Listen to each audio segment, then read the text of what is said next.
Well, Sláinte and welcome, because we're live again for Paddy's Day 3. We are really stretching out St. Patrick's Day. He really is getting his money's worth. And look, we're looking forward to having Bushmills on tonight, and we're going to be tasting the Causeway collection. So we're actually very lucky. We've actually have a representative, probably one of the best ambassadors you're going to have the opportunity to meet. So we have Lauren McMullen, who's going to be coming on this evening. So, and we are back, Connor. We are here. We are live. We are on YouTube. We're on Facebook. And we're just here for the crack and for everyone who was lucky enough to get a box. So listen, welcome along Lauren McMullen. We'll bring her into the stream. Hi guys. Hi Paul. I'm good. Thank you for having me. Good. Listen, sometimes I just like to bring people on just when the Facebook algorithm decides to go, all right, there's people that can watch this, right? That's okay. We're live now, yeah. Oh, you're actually going to do something. You're not just bullshitting us, as sometimes what Facebook says. Listen, yeah, there's a bit of a lag with it going live sometimes, isn't there? There is, yeah. Yeah.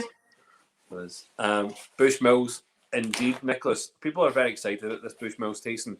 To put it into perspective, there would have been, for this one tasting, I think there is exactly 13 people would have got a box for this tasting.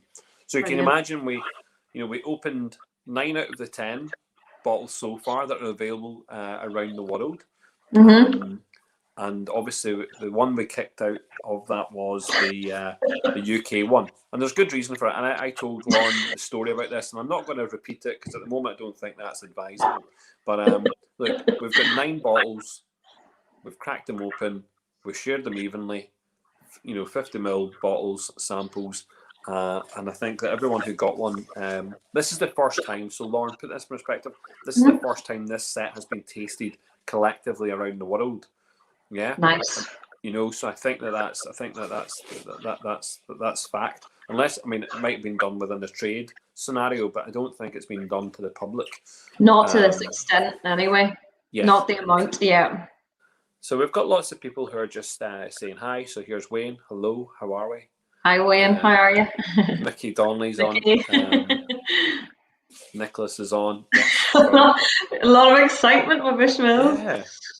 Yeah. Connor's obviously asking, did I sleep well last night? I mean, look, it was a good session last night. We had the cologne tasting last night. That was a good session. I think we're all, as you say, St. Patrick's Week. We like to draw it out, don't we? It has been we're all whiskied and beered out at this stage, I think, nearly. So this might put a few people over the edge tonight. Let's see. Particularly with some of the strength we're going to be having. Stefan, yes. Hi from Germany. Excellent. Germany. Robert, based over in Sweden. How are we? I think there's Helmut from Germany also. Nice. Robert. That's lovely. Yes. Hi, Robert. We've got a nice people actually based in Germany as well. Obviously, we're tasting Causeway collection from all of the markets it was released in, so we've got some representatives from said markets, which is great. Yeah, no, it's good. And you know what's nice about the followers now of the Whiskey Week, Lauren, is that they are from all over the world. Like there's lots of exactly. People, these boxes are out in the States. They're out in parts of Europe. People are very interested to be tasting Irish whiskey all over the place. So. Do you know what? Well, one thing to say about obviously what you did last year with Belfast Whiskey Week and many of the podcasts and tastings that have been happening in a virtual world, it's brought whiskey enthusiasts together that you would never have met or interacted with before if we didn't move to a virtual world. So I think if we have to take anything from what's happened in the past year, the fact that it has united people, you could say on a global scale, that love whiskey, which has been so nice. So. Yeah. It's been great. I think what's a real nice takeaway from that is that, do you know what? There's a lot of people who don't even get out to the bars and pubs anyway. Yeah. And for these kind of tastings, it's allowed them to be part of something. Exactly. That they never had before. Like me and you, we'd rock up to a bar and have a bit of crack, but there's other people who are not that type of social, social animals. They're not into that, So I'm glad that we've been able to certainly bring on board a lot of people now who are engaging in society, maybe differently to what we're used to, but are definitely engaging, and I think that's been really good. So I'm glad that whiskey can do that. Absolutely. And I'm glad that I can play a little part in it. Look, we're going to start off. We're just going to run through, and what I was just talking about the running order at the start here was, do we do it maybe cask strengths? Do we go from the 46s upwards, or do we just go in the order I've put it in, which I've actually put in the youngest to oldest. So bottle number 1 is a 9-year-old, and I think that we can take it from there. And for most of this, I'm tasting it new. I know that Lauren is tasting some of this for new. Some of them, yeah. Yeah, these are so new this is a completely, this is a completely, see, the thing is, because you're going back through the comments, because I'm obviously based in Ireland and work very, very much with the Irish market and the Irish team, that's the releases we focus on, because obviously that's the market I'm involved in. So some of the other releases within the Causeway collection, I haven't had the chance to try, because we've been so focused on making the success or the collection a success in Ireland. There's some that I have missed out on. So this is an equally new experience for me as it is for some of you trying these tonight. So I think I've tried 5 out of the 9. So there's 4 that I haven't. So I'm really excited to get started. Absolutely. So bottle number 1, okay. So bottle number 1 is the 2011, and it's the Banyuls. Yeah. Banyuls cask. 9 years See, old. in your head when you go to spell it, you're like, you really have to think like YULS. Yes, fine. Yeah, I'll be honest, and this is a new one to me as a cask. I don't think anyone genuinely within the whiskey world that we were, talking to were like, oh yeah, I drink from those casks all the time. I'm totally aware of that. No one was aware. This was pure left field. No one understood what was going on. Bushmills clearly, taking us for a ride here at this point. Not got a clue, and it's proper exciting because of that. I think we are used to, and let's be honest, we're used to sherry casks. We're used to the bourbon casks. It's been nice to see the acacia wood coming out. And look, for some of us, we crave things like rum casks, Madeira casks, Marsala casks. We crave all those things. But to see something new, this is like a wee sweetie shop with a brand new sweet in it. Come on, it's like it is, and I think it's been so nice from my perspective, because I've been working with Bushmills for 7 years now, and when I was in the distillery, and even any tastings you do, anything at all, the number 1 question was, when are Bushmills coming out with new releases? And I think people had been anticipating it for so long, and I think when the Causeway collection was launched, it was so nice to see people almost rekindle their love for Bushmills.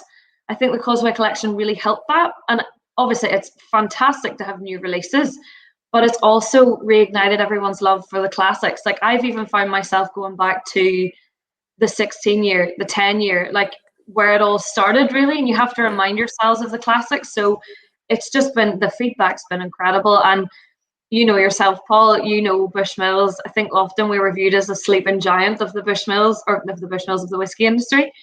And we have the largest age stock of single malt in Ireland. Of course, we've got casks that we're experimenting with in the background, and we always knew it was going to happen. It was just knowing the right time. We don't like to rush anything, much to some people's frustration, but we had to know the right time, and we have it in front of us now, which is incredible. There's Connor making a point. Now I followed the Hyde story, and I've actually tried the majority of the Hyde products. Right up until the last Hyde product I had would have been the they did a single grain cask strength. Not my cup of tea, but interesting. I didn't know that. So Connor, thank you very much for that. We'll keep that in mind. I definitely have heard of it, Banyuls cask being used prior, but right. I'd honestly never tried it, and I wouldn't be able to put a number, specific number. Oh yes, this distillery, this used it. I've never really put a number, but like, it's got fragrant smoke. Oh, Louise is on. Louise is with us tonight as well. She is, but it's got like on the nose, it's like a fragrant smoke, which is really strange. It's like a toasted cask even. it's almost like, yeah, like a toasted caramel nearly. It's like almost like burnt caramel, isn't it? But I also think it's really syrupy. So basically this one, the Banyos cask was distilled on the 1st of March 2011. Matured in bourbon and sherry casks for about 6 years, and then we recast it on the 19th of December 2017. There's a lot of numbers I have to remember tonight, Paul. No pressure with all these recasting dates and bottle numbers. So recast 19th of the 12th, 2017. That was finished for about 3 years in the Banyos cask. Do you know what it has automatically on the initial taste? It's even got a very slight fizz on it, but it's like an American cream soda. Even that's yeah, really actually, very interesting. I really like that. What I was not expecting that. I see when you pour them. That, you know, when I poured them into the miniatures, you know, I get to smell the stuff. I don't, you know, I can't be drinking it. Jesus, we're gonna weird. A good one for measure going into the bottle. We'd be in a weird place. We'd be in a weird place if that was the case. But you know, then there's an anticipation once you start to smell things. But yeah, the smell's great. I really am. That draws you in, that smell, because it is a little bit unique. Yeah, definitely toasted cask. But that you're so right with that cream. That's hilarious. The cream soda. That's actually spot on. There really is. It's like, do you know what it's like? Peaches and cream. Yeah. That's exactly what it's like. It's like peaches and cream. You know, I could drink all of that and 53%. The Banyos cask went to Sweden. Yes. Yeah, went to the Nordics. Yeah, it did indeed. So it was actually launched in January. I think it was 26th of January. I think I did the launch for them actually. So red lemonade. Yeah, exactly. It's super sweet. It's beautiful though. It's so funny. Ellen laughs at me because every time, like Helen Mulholland, our master blender, because when we were doing the launches, every time I tried a different release of the Causeway collection, I was like, this is my favorite. No, this is my favorite. It's like you just can't. I couldn't. Every time I try a new one, I'm like, wow, this is incredible. But that's really good. And I'm annoyed because what is it? There's about 1,000 of these, isn't it? Roughly, yeah. I think it was around about that. It was 1,000 or 1,000, was 1,700, something around the regions of that. There's some of the bottles that we weren't 100% sure of how many were released, especially my half anyway, and some we are certain. So I think, yeah, they're around about that anyway. And they went to Sweden. Was it Sweden, Norway, Finland? The Nordics. Yeah, it was indeed. Super. And do you know what? Fair play to some of the guys in here. So I know that who was in there earlier on? Who have we had? Yeah, Robert Gustafsson from Sweden. Mm-hmm. Thank you very much, Robert. Robert actually managed to get a couple of these sent over to me. So that's the reason why we have them today, you know, why it's in the box. It's really nice that they work well within the community to make sure that people get certain products. So yeah, it was a tough one getting stuff out of Sweden, we'll be honest. I don't think that was an easy job. No, there were certain rules there. Yeah. So apparently they even said that when I launched it with the team over in Sweden. They said that it's their laws over there basically mean that they cannot physically export whiskey outside of or any alcohol like outside of their country. Especially to, you know, on a personal level, if that makes sense, you know, like one-to-one. It's kind of the same with how getting the whiskey into the US on a personal level. It's really, really difficult to actually do it. Oh, Sarah's joining us as well. Hi, Sarah. It's good to see, Sarah. Excellent. The Causeway glass is absolutely brilliant. I actually lost one of them. I had two, and I lost one. One fell and shattered. And you know what? It's one of those times when you have a little cry. You know, you kind of a little tear. 100%. Yeah, I remember in the distillery one time. I don't think I should probably be saying this, but anyway, I dropped a bottle of 21-year Baxton, but it didn't smash. It didn't break. So it was like that moment of like, my heart's about to fall out of my mouth. And then I felt, I was like, these bottles are good. Like it didn't actually break. So I have my Causeway glass actually upstairs. I probably should have brought that down for this, but I'm on the ones. They're class glasses. Have you ever like dropped a bottle, right? and you ever dropped the bottle and it's hit the, it's actually hit the top of the bottle, and then it's it's ruined the top of the bottle, but it's not broken, but it's just ruined the cap and everything. You're just like, what did I do here? Oh, can you just drink it? I remember just when you said about breaking the top of a bottle, the tasting we did, the final dram with Bushmills, remember? And you remember this? Smashed it off the wall to get it. What was that? The Millennium? I think that was the 25-year Millennium. It was it was either the Millennium or it was the 1608. But one of them, yeah. One of them, because the cork was like the cork was pretty much like disintegrated. Yeah. Cork it on, shoe off, onto the wall. Popped out, and we're drinking. There was no messing about there, no wasting, no absolutely wasting not. Absolutely not. So that's a good opener. That was a lovely opener. That was really nice. I think it set the tone quite well for tonight. Unexpected. Now, as I say, Robert had said to me, Paul, you need to drink this. You need to drink this, and I'm like, I will. I'm going to save my time. I'm going to wait until I do the collection. And he's like, you're going to really like it. I was like, okay. So look, I'm glad we could get it here. I'm also glad that everyone in Sweden has the opportunity to go and purchase it, because I don't think it's sold out in Sweden. I think you can still purchase them potentially. I think so too. Yeah, because it was through. I'm absolutely going to butcher the pronunciation of this System Bolage or something. That was where it was being sold through. So yeah, no, I'm pretty sure it's still available actually, unlike a few others.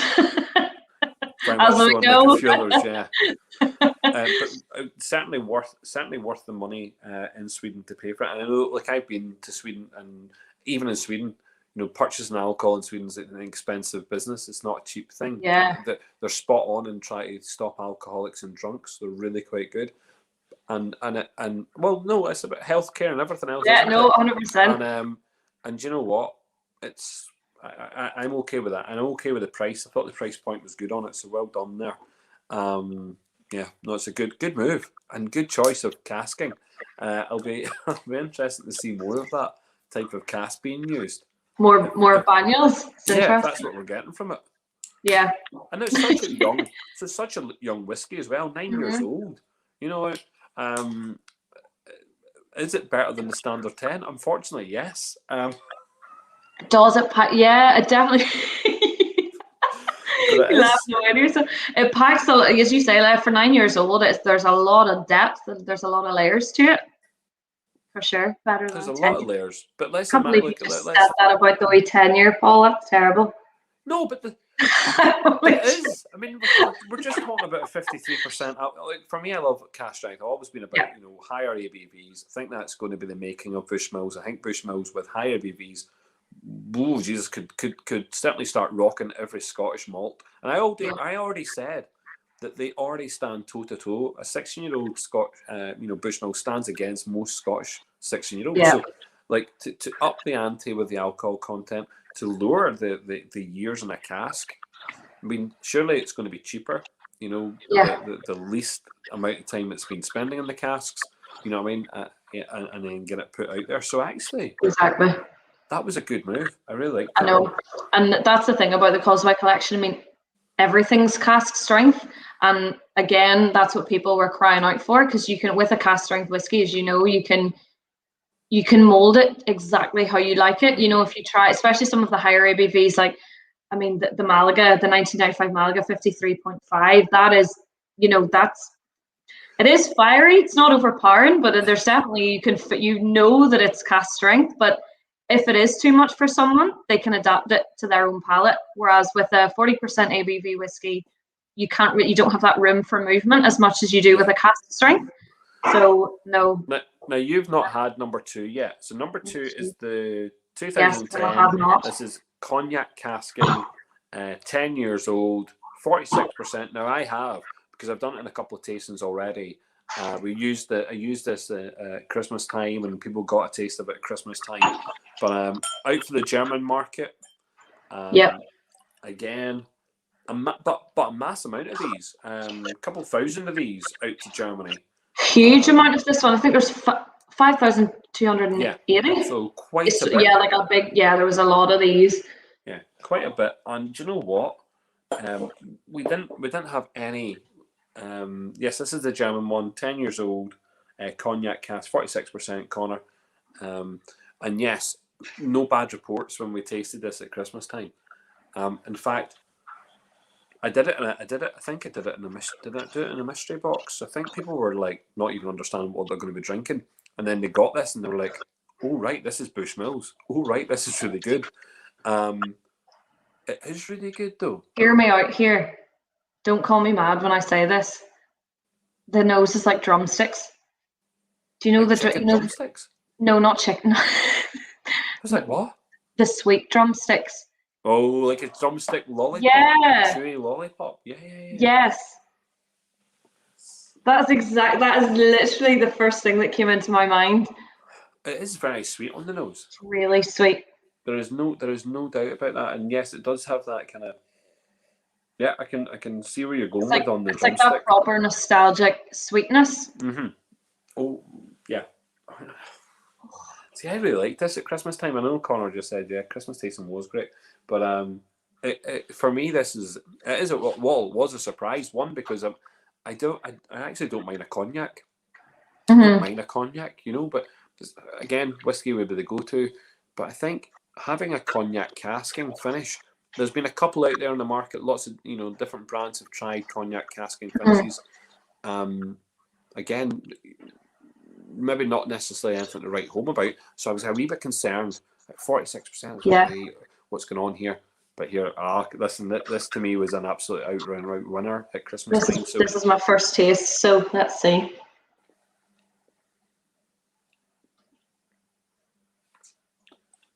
Oh wow. And tell you what, right? We went from 53% alcohol, and at 46%.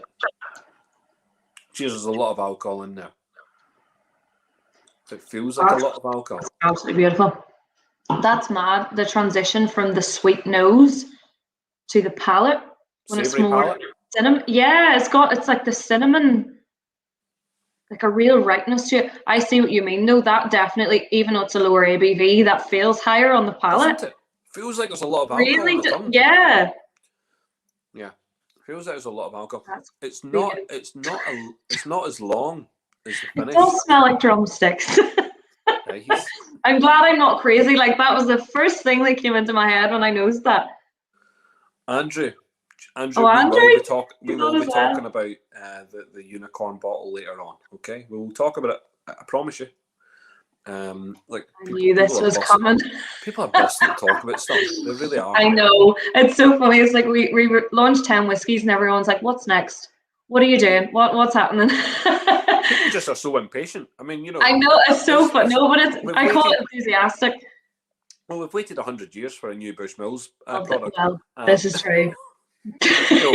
Come on, I'm only playing. When was it? When was the 21 you launched? The 21 was launched 2002. Yeah, there you go. Oh, okay. I mean, you could talk up the acacia. You could talk up the acacia as being something. Yes. I think for me, the acacia, the distillery exclusive. So we launched. That was 2018, August 2018. I remember they brought us in that morning. Double dip like sherbet. Yeah, see, it's so sweet. They brought us in the morning that we launched the acacia in 2018, and they brought us in like slightly earlier on a Friday morning, obviously, so we could taste it and learn a little bit about it before telling our visitors about it. And it was literally the best Friday morning I've had. I don't think I've had a better Friday morning since then. Drinking whiskey at like 8:45 in the morning.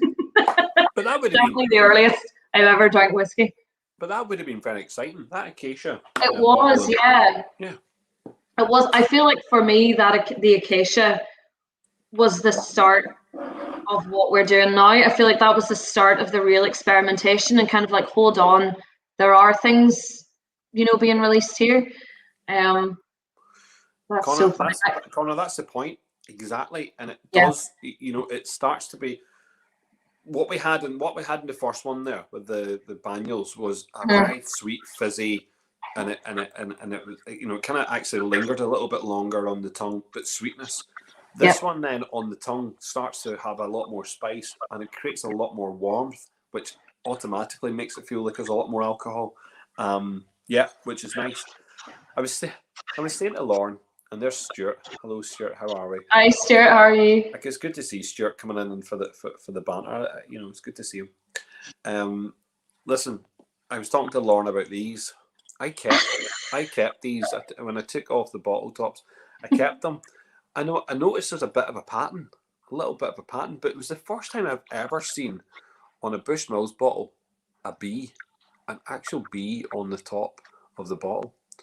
I'd never noticed that before, and it isn't anywhere else apart from on this series, and only on red tops. So there's a collection of red tops, but even then, I noticed the difference. So look, bee on one, no bee on the other. Dun, dun, dun. These little bottle tops are making my life hell because I can't work out it's like a reason from the code. I don't know what's going on. Hold on, where's the other one? And look, the purple one. Dun, you can hear how many you have in there. Like, you're like fizzling through them. I'm having loads of because I'm just picking them up and having fun and throwing them about the place.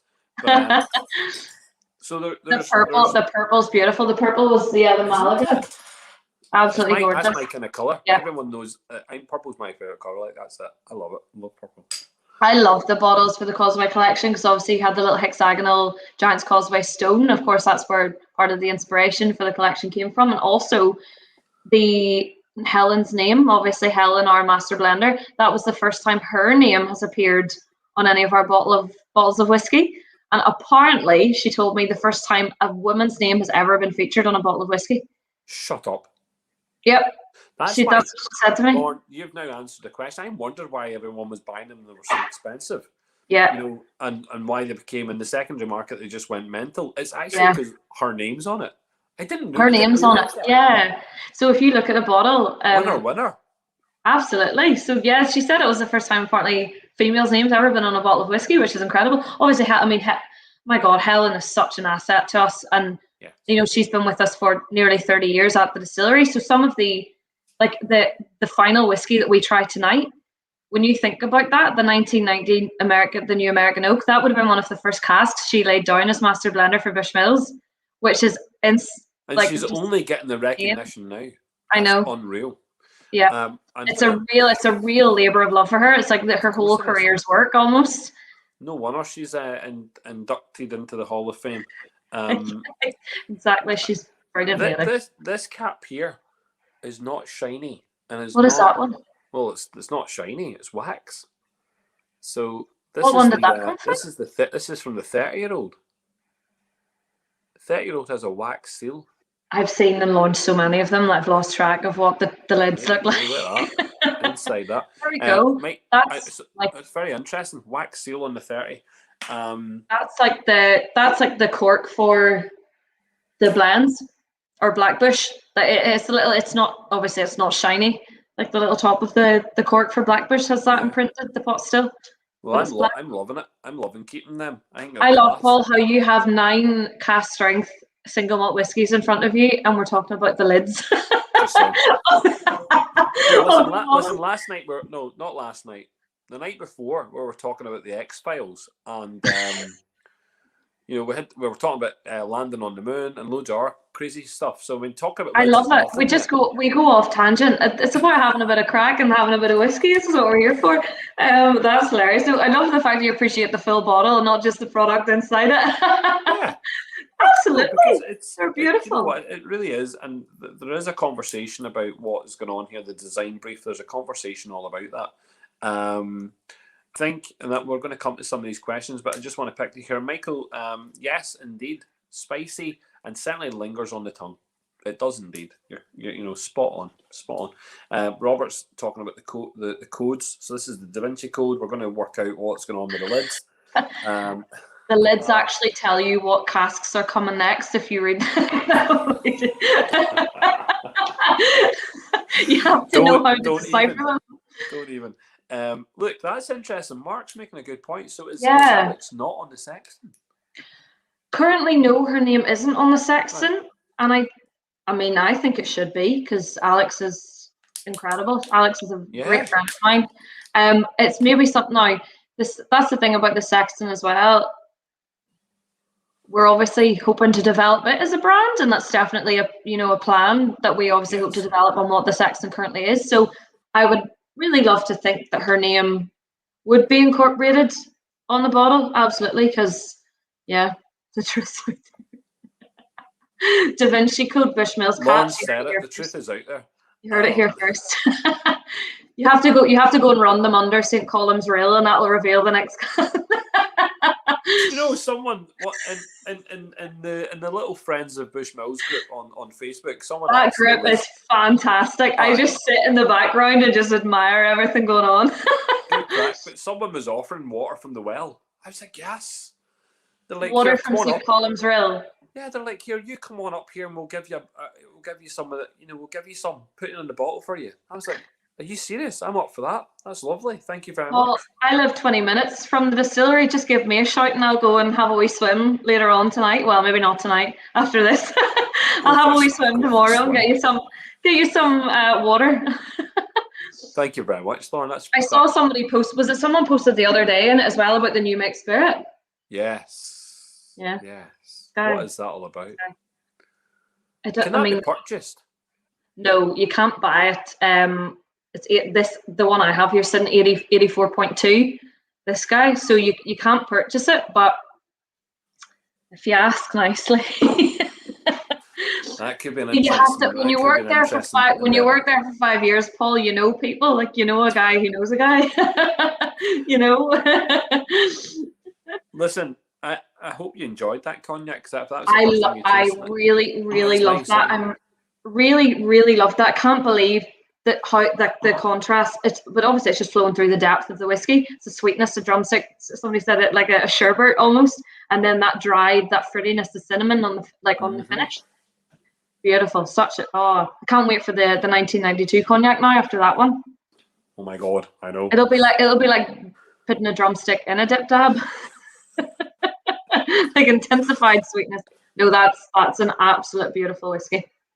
Good. Number three is the homegrown one. This is the number 3.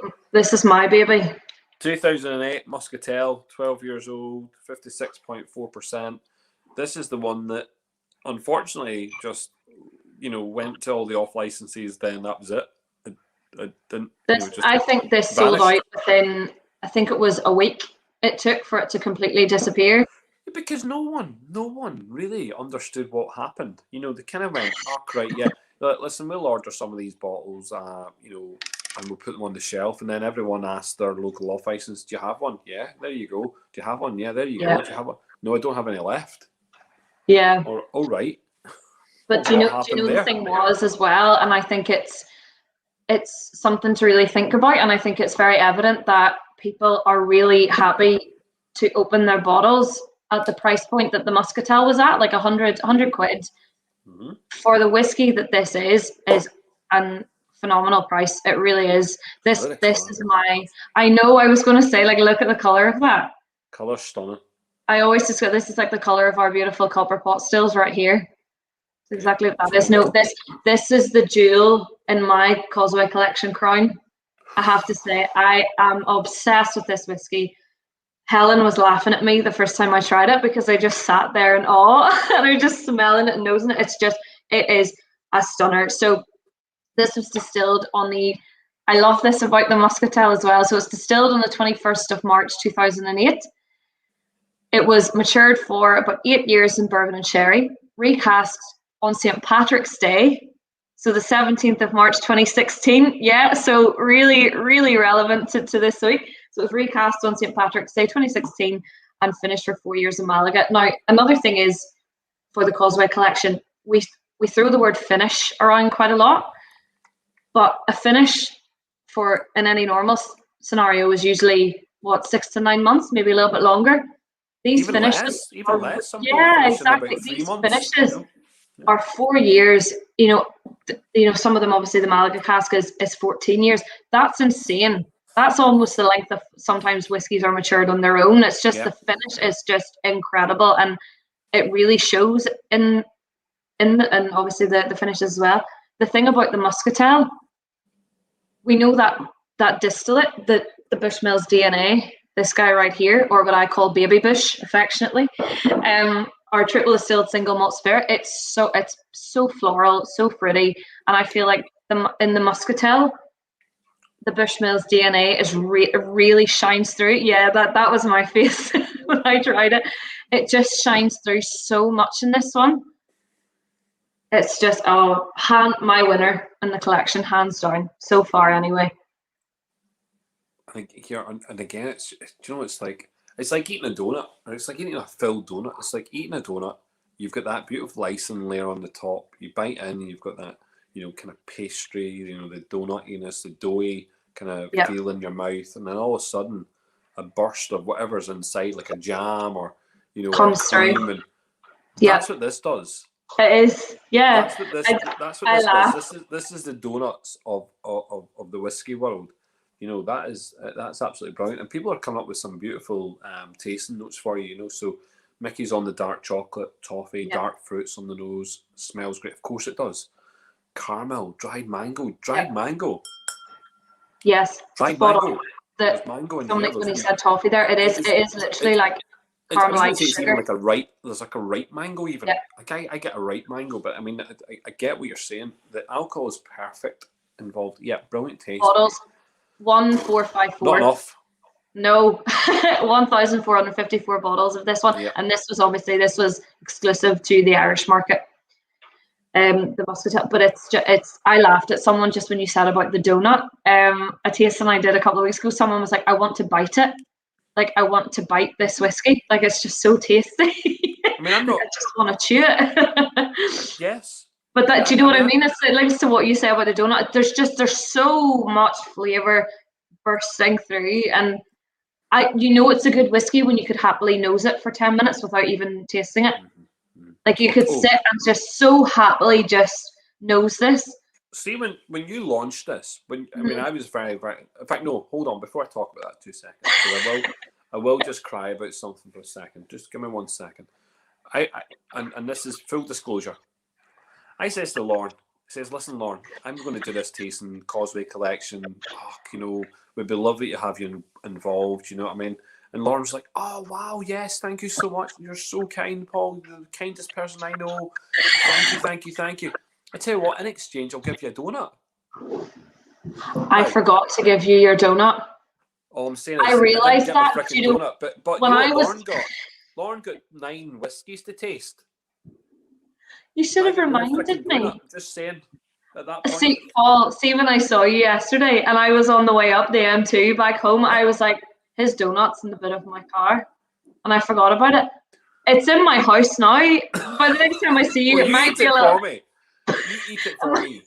Might be a little bit, might be like cardboard by this stage. I was so annoyed at myself because I was like driving up and I thought, oh, that donut's in the boot of my car. In case anybody's wondering what on earth we are talking about, we have a brilliant local company here, a coffee and donut shop, Guilt Trip, that do a St. Patrick's Day donut for us every single year. It's a tradition we've had since 2018. And they did a beautiful Blackbush old-fashioned donut for St. Patrick's Day on Wednesday. And I did genuinely leave one aside for Paul. And I was so excited to have 9 whiskies in my hand that I just forgot to give it to you. Do you want me to? Sure, I'll eat it now and go through the tasting. Listen, I'm so annoyed. I'm so sorry. I don't hold grudges. Don't worry about it. What I would say is, when you launched the Muscatel and when you launched the Malaga cask at the same time, and obviously having Helen, doing the launch, I felt very, very, as I say, I was very humbled to be given an invite. I'm not one of these influencer people who write blogs and all these other things, and so it was really nice to get that invite. And I said at the time, made it very clear. Do you know what I mean? This was stunning. Absolutely stunning. And I can't those words can't be taken back. You know what I mean? And going forward, I have now used. I think we have opened 7 of these so far. Of the Muscatel. 7 Belfast Whisky Week / Belfast Whisky Club have used 7 bottles of the Muscatel for different various tastings. So and I think we were lucky enough. We had yourself and Seamus on for a tasting, didn't we? And we've used them at Christmas. I think I used 3 alone at Christmas time. So I think they are fantastic. I think and for the value for money, again, going into the shop and purchasing them at £100. Yeah. I had to run around lots of shops. And do you know what I had to do more recently to get some?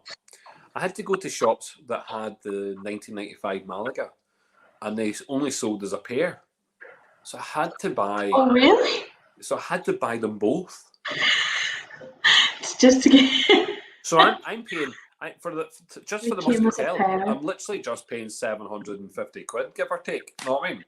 Yeah, just for the Muscatel, yeah. Just for the Muscatel. Oh my word, that's dedication. I'm not going to Like, cry that I have a Malaga waiting for me, but just to get the Muscatel. You know what I mean? So listen, it is really good, and again, price point. This is on point. You cannot. The problem here is, we've got a 12-year-old cast strength. Again, I mean, at the moment, it's cheaper than, well, is it just about the same kind of price as a 16-year-old, give or take, tenner. Give or take, yeah. But the thing is, definitely pay the tenner and go and get another bottle of this. Yeah. Oh, without a doubt. I've obviously opened my Muscatel. It's sitting behind me. You can maybe see it, and I'm scared for it to end. I don't want it to, I don't want to finish it. So from now on, it's only being brought out on extremely special occasions. It's just an absolute beauty. But the thing is, when you mention cast strength again there, this 56.4, you wouldn't think it was. It's not, like, it's so delicate that the floral, it's like orange blossom almost. Like, it's just that's an interesting. Yeah, because I always the New Make Spirit is really floral. So I obviously the Muscatel and the Muscat grape is known for its floral notes, and it's reflected so heavily in this whiskey. And I just think with the Bushmills DNA, as we talk about, and the Muscatel casks, it's just a marriage made in heaven. My winner, without a doubt. It is a great whiskey, Robert. I agree. Drink to that. It is very good, and it definitely does. Just as Connor's saying here, it drinks very easily. Big time. Yeah, no, I like it. I am a fan. And again, as I say, I'm happy enough to go and purchase it. Will I purchase it at £200? Probably. Will I probably purchase it at £300? Probably. Yeah. Because that's the period, unfortunately, where we are. But there's no harm in having this, in the cabinet, drinking it. It should be drunk. I'd imagine that a lot of people that have purchased this, maybe 2, 3, 4, 5, 6, because of the price. Yeah. Maybe they're holding on to it. Maybe they think that in the secondary and tertiary markets it will command more money. Maybe it will. But to be honest, if you have a bottle of this and you have chosen not to open it, you're being a wee bit silly. I know. I always say that as well. It might be a mild, unpopular opinion, but I think whiskey's there to be enjoyed. It's all about what the experiences whiskey can bring you. Open it with a bottle of friends, have a bit of crack. Like, I just think whiskey's there to be enjoyed. Enjoy it. It's beautiful. So, now, number four managed to crawl its way out of Portugal. I mean, this was quite limited bottles as well, to be fair. So this was 474. Ah. So this was pretty limited numbers as well. Very limited numbers, 46%, 12 years old, 2008. And again, I am baffled. I am stifled. I have no freaking clue what the hell a Duro cask is. Or even if I'm saying it right, Duro. Yeah. And I've been to, I've been to Portugal, and then guess what I did in Portugal? Drank loads and loads of wine, because of all the wine, product that they have, and yet I'd never heard of this. So you can enlighten me, Lauren. And, I will. First time tasting this also, so this is my first. Me too. Time. So number 4. Straight away. Portugal. Blackberries. Straight off. Interesting. Like dark fruits. Again, it's got a lovely colour to it. Actually, it's got lovely. Yeah. So the Douro wine obviously is in the Douro region of Portugal. I hope we aren't butchering that pronunciation. I think it's Douro. It's made from black grapes, so I think that's very much reflected within it. So it's Morisco Tinto and Tinta Amarela grape. Right. Okay. So it's, oh God, that's beautiful. It's got a lovely nose. Now, I've drunk. I had a. I mean, we're not going to pinch people's brands and stuff when we're on this tasting, but there's a brand over in over in Taiwan. No, not Kavalan, but another one called Nantur Omar whiskey, and they have a series of malts which are done in really random caskings. Now, they have a lychee cask, for example's sake. Oh wow! Which is absolutely brilliant. What on earth? What kind of flavors does that bring to a whiskey? That's insane. Listen, lychee plum cask. So lychee, plum, lychee plum, and they also do this one which is it's called the Black Queen. So Black Queen grape. Oh. And I'm just thinking on the nose. It's for me. There's something very similar there actually on that. It's like. This is a concentrate. This is like a concentrate cordial. It's like a kind of cordial kind of smell coming. Yeah, I was honestly thinking that. So it's like blackcurrant almost, isn't it? Like maybe like a hedgerow. It's nearly it's like nearly like a kind of hedgerow kind of crumble on it on the nose. You're kind of getting a biscuity kind of note as well, which is that's a bit strange for a Bushmills having straight on the nose having some sort of oaty kind of smell, which is really nice actually. First time taste. Seamus Lowry says he's jealous. Where are you for? Seamus has a phenomenal, as he calls it, Nordy accent, and every time I see him, I ask him, "Where's he for? Where are you for?" I feel bad. I didn't have enough alcohol to send him. I really did. I mean, I'm not going to lie. And then I thought to myself, who's more approachable? Who's going to give me a donut? You're making me feel so bad here, Paul. Lawrence promised me a donut. Now, if you come out and said to me, "I'll give you a fish that I'm about to catch," when I go out on my fishing trip, I'd be down there in a heartbeat. I'd have driven down, handed over the box, and says, "No sweat." But I was expecting a donut. Oh my days!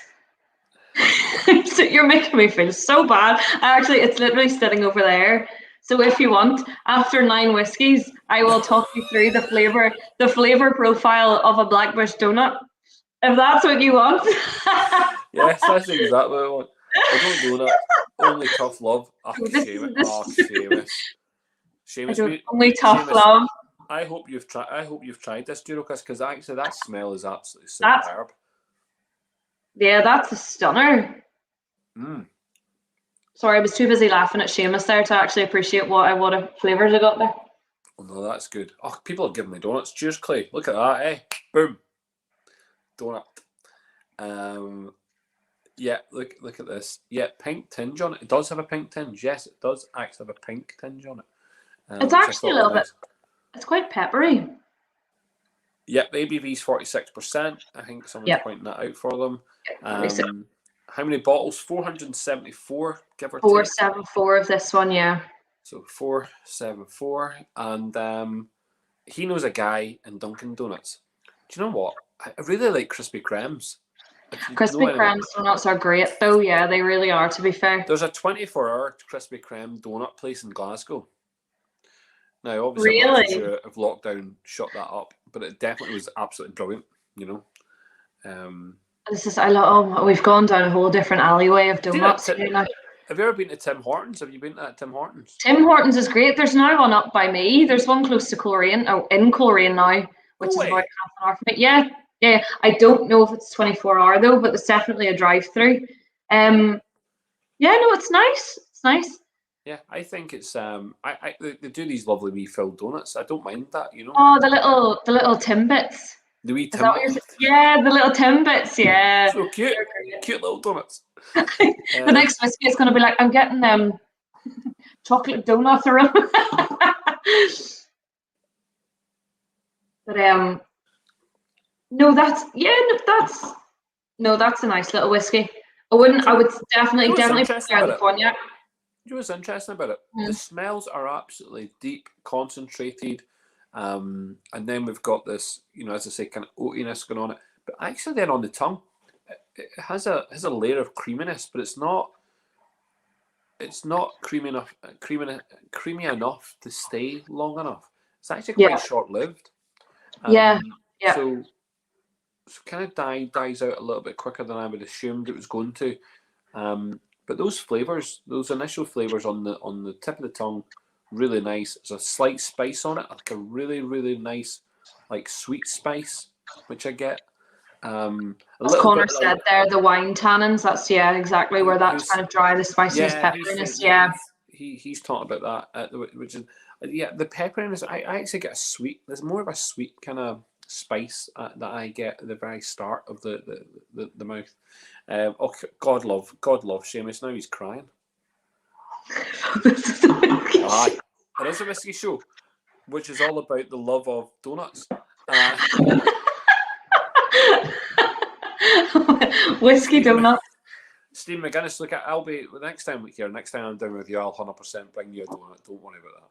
I'll bring you a donut. Just so you all know, the Blackbush donuts are available until the 21st of March. So they're still there. If you right, so you can still bring them to me. I could still grab one for you tomorrow. I'm actually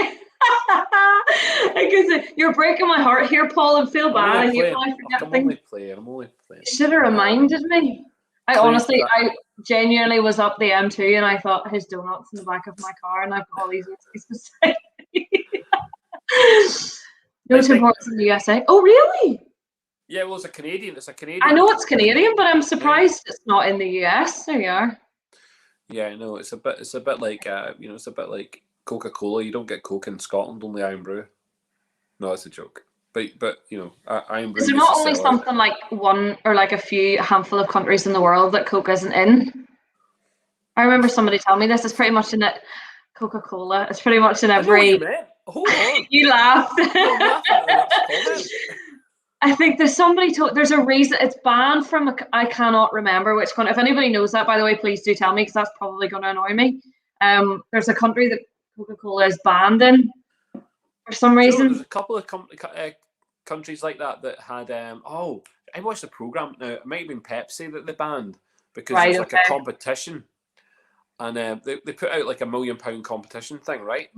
And it was like a kind of lottery number thing that they ran, and you had to get the ring pool. It was on the ring pool, and in whatever country it was, let's call it Panama.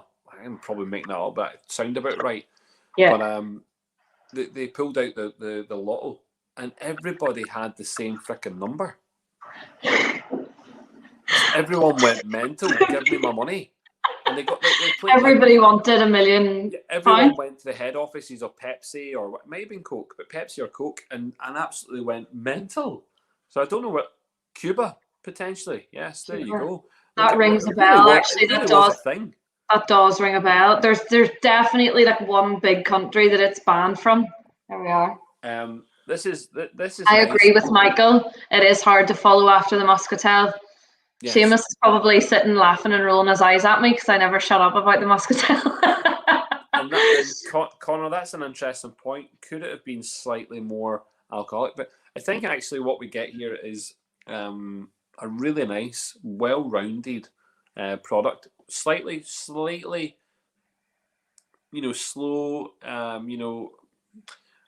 Quick on the finish, but slightly in terms of that. I don't think the initial flavors on the nose make it into the mouth.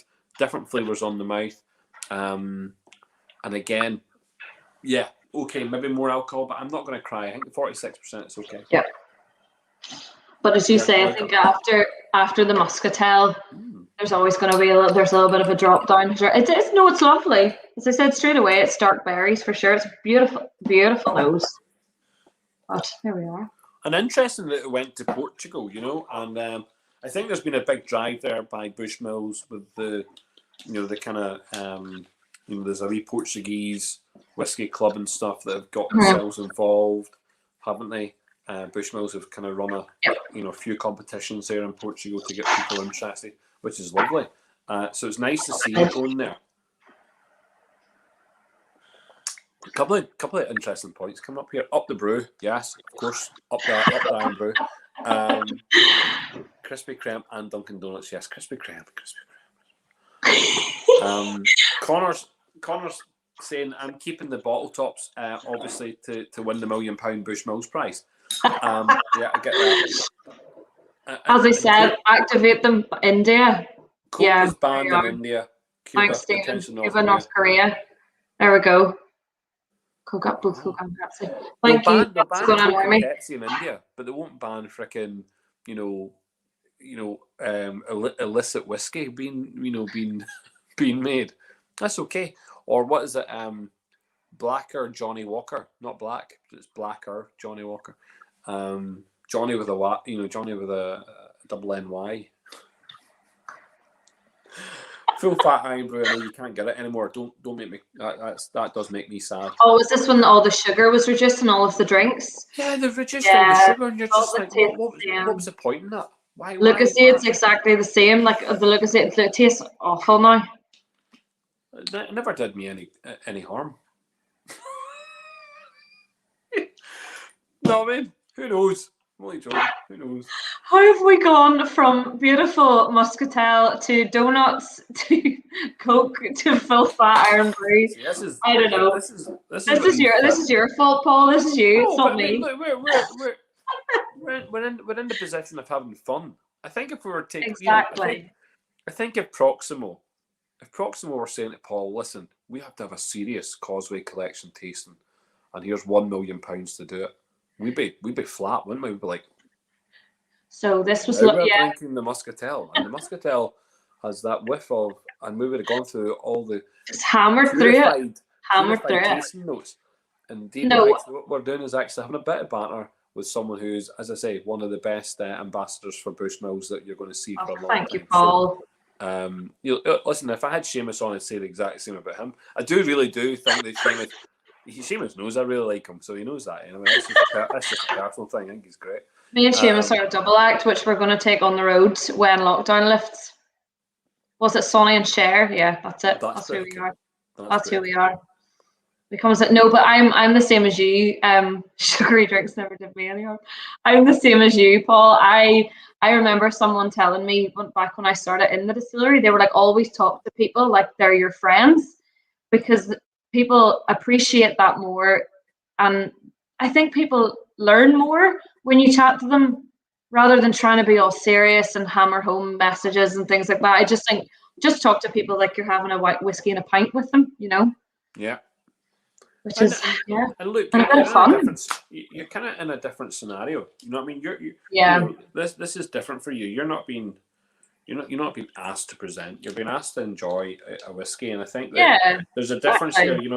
I started to get to that point where, I think there's definitely a massive place for ambassadors to go around and to talk about the product and really for the brands to sell their product. That's very important.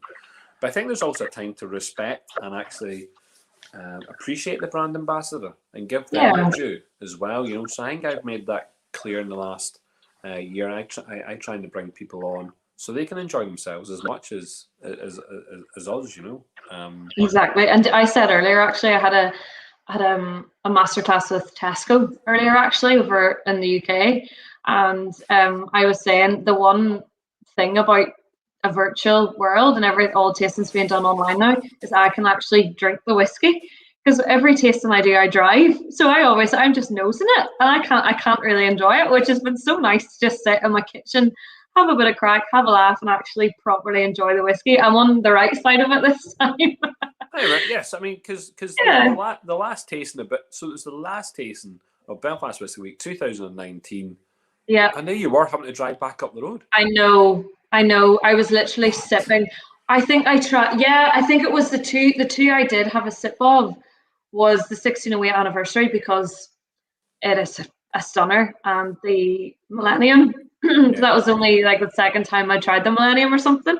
I know the crystal malt in the 1608 just makes it something special, like, doesn't it? Me, and if Seamus is still on, he knows me. I have a very sweet tooth, in terms of drinks and whiskies and cocktails. So the crystallized malt for me was like heaven, just being served up in a glass. Beautiful. Yeah. But anyway, what are we at 5? Number 5? Mark says you're on overtime. I'm not sure. I never switch off, Mark. I'm always on. Always on. And here, look, Connor's being scientific. Yeah, okay. Sounds good, Connor. It's gone. Comment is gone. We'll just pretend it's because they were trying to spoil all our fun, Connor. That's what they were doing. Because your wee mum, remember your wee mum and Maggie Thatcher stole all my milk when I was at school. This government ploy to like steal all your sugary drinks. That's just bad crack. Listen, we're moving on. Marsala cask, all the way from sunny Australia. Sunny Oz. Sunny Australia. Now this is a pain in the hole. I mean, you think it was bad getting stuff out of Sweden. Try getting a bottle flown back to you from Australia. It's so funny. It goes halfway across the world. Halfway across the world, and then comes back again. Because this was also launched directly into a whiskey club. I'm pretty sure. Yeah. In Australia, yeah. Yeah, only in a whiskey club, and I think that they took a massive amount of bottles and sold them, pre-sold them within their club. So that look, the Whiskey Club of Australia is not a whiskey club like we know it. It's not like the clubs that we know, like the ones where we all meet in bars and have a bit of banter. Whiskey Club Australia is indeed a bottle sharing club. So, they allow you to purchase bottles through the club. I think it's once a month. You can maybe buy 1 or 2 bottles. So a different type of club, and not like the kind of clubs we're used to. But yeah, I mean, it's very interesting. And for it to go out to Australia, I think there's a lot of Bushmills fans out of Australia. And we talk to lots of guys, either Irish people, diaspora, out there in Australia, or indeed Australians who have fallen in love with Irish whiskey. And there's a hell of a lot of them, So yeah, I'm glad they got it. I really am. And I'm glad we were able to get it backwards. So I actually swapped, funnily enough. This was a swap. So this is a swap deal. This was like, I like what you have. Can I have what you have? And I actually swapped out some of the German 10-year-old cognac for these. Oh, really? Yeah. That's a fair swap. It's a fair, it was exactly, a fair swap. In terms of price point, they were exactly the same price. Mm-hmm. So exactly the same price. The Australian ones, for value for money, to buy the Australian one, I thought was great. It was very, very, very good price out there. And I think the Australians knew that as well, which is why they sold very, very quickly. Why is there 5 dots on the top? Well, that's interesting. There's 5 dots on the top because it's number 5. And actually, I was trying to explain this for a couple of artisans. My labels, I was actually waiting for the labels to be delivered. So in the meantime, I put the dots on it. Robert, it's actually another Da Vinci Code. It's another Da Vinci moment. Another Da Vinci Code. Dan Brown was involved in this. So is Lauren going to tell us how many went to Australia? So I am not 100% certain, actually, of how many went to Australia. Now, that's the one I'm not 100% certain on. I mean, we have a slight idea of about 10,000 potentially. Yeah, there is around and about that. I wouldn't know a specific number like the likes of Portugal, but and again, there were on the price, that is actually really has a real potential, because we talked about there's a couple of thousand that went to Germany, a couple of thousand that went, a few more thousand went out to the Nordic countries. Mm-hmm. And again, if you look at those price points, I mean, you could imagine that going to Australia and a bottle share club of thousands of members, 20,000 members they have or something. No, sorry. Yeah, I think is it 10,000 members? They have well a lot, too many members. Big club, yeah. Yeah, pretty big club. It's it's a similar. If people want to know, it's a bit like Flavia, but it's not. They don't do the miniatures. I don't think they just do the bottles. But yeah, lovely. Interesting. I hope that's Bramley apples. Well, I was going to say, Bramley. Because I've never heard of it in Ramley, but it's going to go in a Bramley, yeah. Bramley apples, yeah. But this is Funny, I think. This is nearly core Bushmills on the nose. Yeah, And absolutely. that's And something I haven't said about the other ones there. Actually, they're all off-piste. You know, they are not the norm. Actually, not on the nose. This is actually... It reminds me, because I was just noticing it there while you were chatting. It's like, obviously, when you dip apples in toffee, it's like toffee apple. Yeah, What are you laughing at? Stewed apples. Yeah, something like, yeah. Apples, we've got a core foundation of apples. Yeah. No, it's lovely. And we've just got a wee, look, there's Peter joining us. Peter's actually based in Tasmania. Peter's in Australia. Yeah, well, Peter runs Belgrove Distillery out in Australia. So Peter, at this time of day, it's 9:20 in the morning. He's going to start drinking with us, no doubt. He's probably going to have a wee sip. But Peter, this is Lauren, Peter. But Peter is an inspiration to Brendan down Cologne. Brendan took a lot of inspiration from Peter. But the stuff that Peter's doing out there is very, very micro distillery stuff, but it's absolutely fabulous. Lots of oat-driven things, so really, really interesting. Brilliant. Good to see you, Peter. Thank you very much. Absolutely, Peter. Join us for a whiskey. It's 5 o'clock somewhere, as we always say. Yeah, and he is a fan of Bushmills liquid, apparently. So there you go. So. Good stuff. Good man. Well, this is nice. I'm liking that. 47.2%. 14 years old, 2006. And the Marsala is that's delightful. It's got like a sweet dessert going on here, and that's lovely. And that's a bit like, something like that, you can definitely come back to like a good cake, but it's reminding me of like a Golden Lion kind of, one of those treacle sponges. Yeah. But lots of apple. I'm getting pears now. Though I'm getting pears now. Oh, on the taste? Mm-hmm. On the nose. Because on the nose, it's still that apple, isn't it? But it's your stone. But on the taste, yeah, is it like, is it kind of fleshy, kind of pears? Is it like those yellow ones, or is it the white ones? No, definitely still getting pears on the nose. On the nose? That's interesting actually.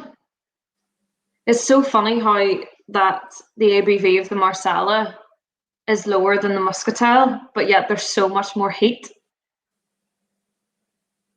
The heat for me there is really, really, it's like that linger. Yeah. But it's the kind of heat that it's that kind of heat that it goes into your mouth. But actually, if you're taking a decent mouthful of that, it's going to go down warm, isn't it? That's going to go down warm. Yeah. Yeah.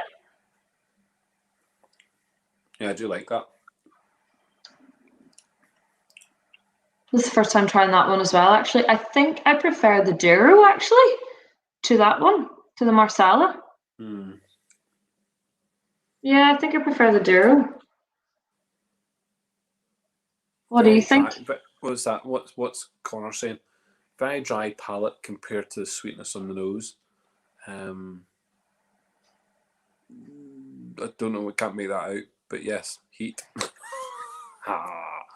Lots of spice heat. Lots of spice heat. Spiced heat. I'm going to go with lots of spice heat. Yeah, more lingering heat. It is. There's a lot of that. Yes. Yeah. Exactly. That's what I mean, Robert. It does not end quickly. This does not end quickly. This has got longer. That's interesting. Actually, the finish of the Marsala is definitely more drawn out than the Douro. Yeah. Big time. Very, very much so. If someone had given me this, right, and I didn't know it was either Irish or Scotch. If I didn't know that, and they said it was Marsala cask, I think I might have said it was a similar or akin to potentially a Scottish whiskey. Really? There's something about there's like Was this the one you said you thought it was like core Bushmills? it is core Bushmills. What would you liken it most to, do you think, if you got that straight off? Oh, I thought it was 21. I thought it was 21. Yeah, I was gonna say that as well. But I think if someone had said, and again, not tell me, I would maybe, having drunk it, having had it in my mouth and tasted it comes also a little bit like I don't know, completely different types of cask, but like a sherry cask from Speyside. It's got a lovely pepper, spice, very spicy, and it lingers for a long time.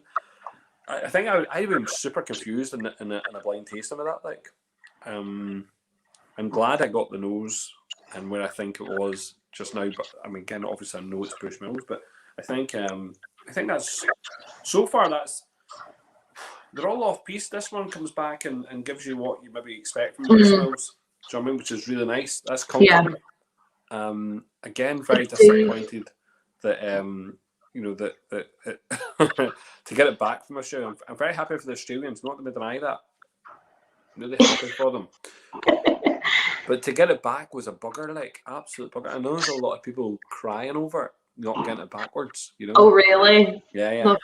As you said, it goes halfway across the world. It goes the full way across the world actually to come back again. Yeah, but do you know what? Do you know what's really good though? And again, Bushmills, smart ploy here. Smart ploy by the PR team you have working with you, and also the guys at Proximo. There's a very smart maneuver here. People in Australia are buying this and drinking it. Yeah, because the price point, as I say, the price point in Australia, it was very, very good. And it was around the right kind of time. It was pre-Christmas. People bought it maybe for presents. You know what I mean? I think a lot of this is drunk. I'll do a winner. A lot of it was opened. That's good though. That's what I like to hear. I like to hear that. Like I like to hear people opening their bottles and actually enjoying the whiskey. I definitely think a lot of that would have been shared. A lot of it would have been shared, and a lot of people would have really appreciated it.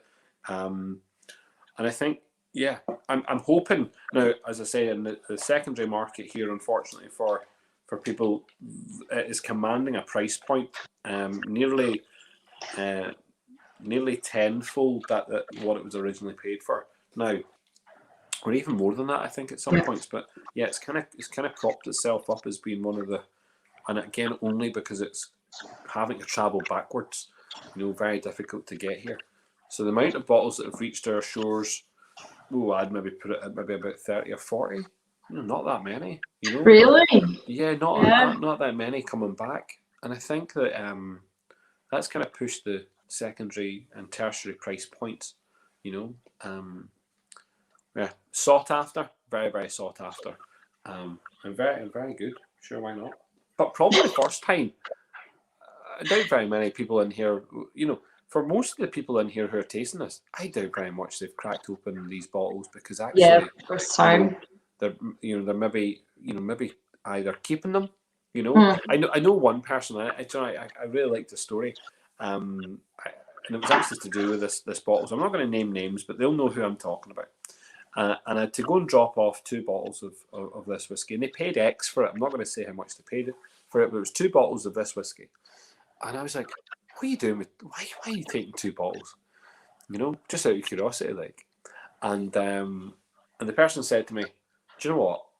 I have 2 young children, 2 very young children. And when I saw that Bushmills was doing a collection, I thought, I'm going to build 2 collections for my kids for the future. Aww. And I was like, that's really, really quite sweet. And I was like, how old are they? It was like, 4 years old or something. Like, in 14 years' time, they'll be on it. Yeah. They can drink it. That's lovely. But then I was like, you're going to spend a fortune, buying this collection. Like building it, yeah. But so far, she has all 10 times 2. Nice. And that's not easy, and that hasn't been easy. No, but then what I would say is that, chances are she won't open them and she won't be tasting them. So hopefully in a tasting like this, she gets the chance to taste them. You know what I mean? Yeah. So Yeah, hopefully, exactly. you know, we're getting there. Evening, Eddie. Good that you could Hi, join us. Eddie. That's super.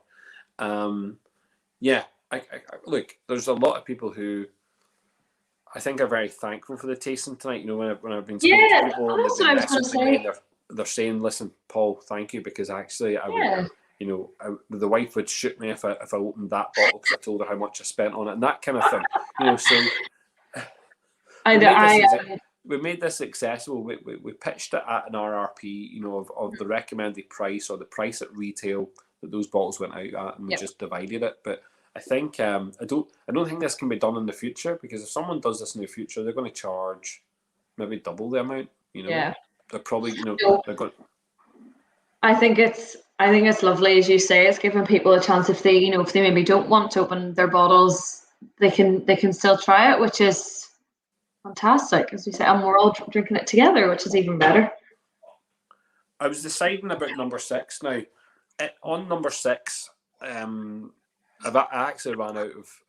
I gave you what was left, and I ran out of the stuff myself. But because I've opened so far, I've opened 5 1995 Malaga casks. And because I've opened 5, I actually have 2 samples left. One is a little pissy. You know, I don't know if I could, sneeze that amount, but or I have a full one. So I'm just going to crack open. What are you going to do? Are you going for the full one? Yeah. You go for 100%. it? Yes. I need to rinse my glass here. Give me 2 seconds. I'm just behind you. Yes. Let's open the full one and actually be, you know, that's what we should do. But we should put that there.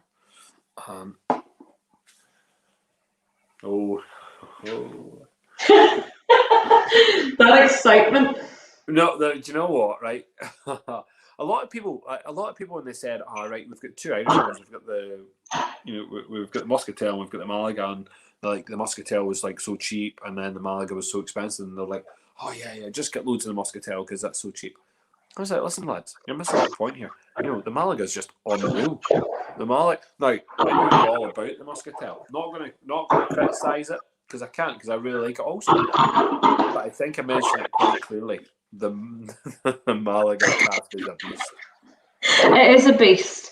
It is a beast. It's No, it's I mean, 25 years. 25 years old. Yeah. And I'm worried. I'm going to be honest, Lauren.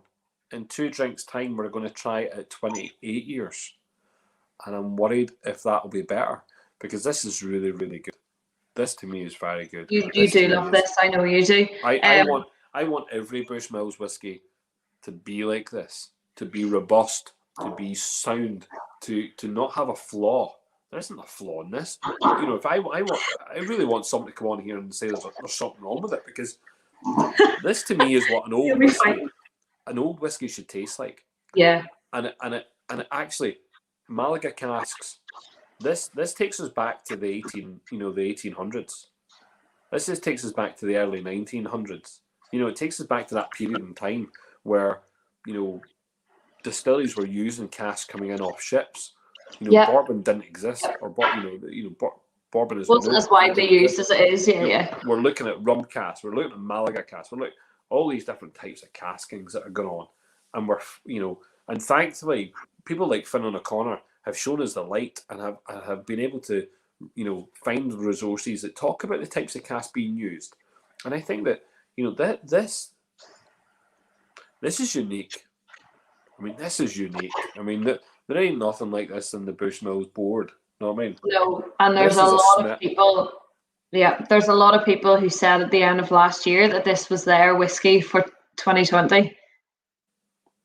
It's so earthy. It's leathery in the best possible way. Do you know what I mean? It's like just proper. I'll forgive you for the mess. Michael, look, we're missing that. I can't even pronounce it. Fluolette. Oh yeah. Fluolette. We're missing that cask, and that's for good reason. And if I talked about it just now, I'd probably get myself in a bit of trouble with Lauren and maybe people elsewhere. You might share shadowy tear as well, to be fair. Yes, so I'm not going to talk about it because it's quite disturbing. But Do you know what? 9 out of 10 ain't bad, and we're going to talk about the R. We're going to talk about the R1s. Relax. We'll talk about little unicorns in a minute. It's okay. So the Malaga. Here, Stephen McGuinness, 2 seconds. For him to say this says it all. Sad day when I bottle killed this one. He actually, Stephen, I think, Stephen, you messaged me when you bottle killed it, and you were pretty gutted about that one, actually. No, what I love, what I said to you earlier as well, the likes of this, the 1995 Malaga, the 1919 New American Oak, these were the first casks that Helen laid down as master blender. And just the fact that you have that sitting in a glass in front of you, it's just incredible. Like more or less her life's work as the Bushmills master blender is in this glass.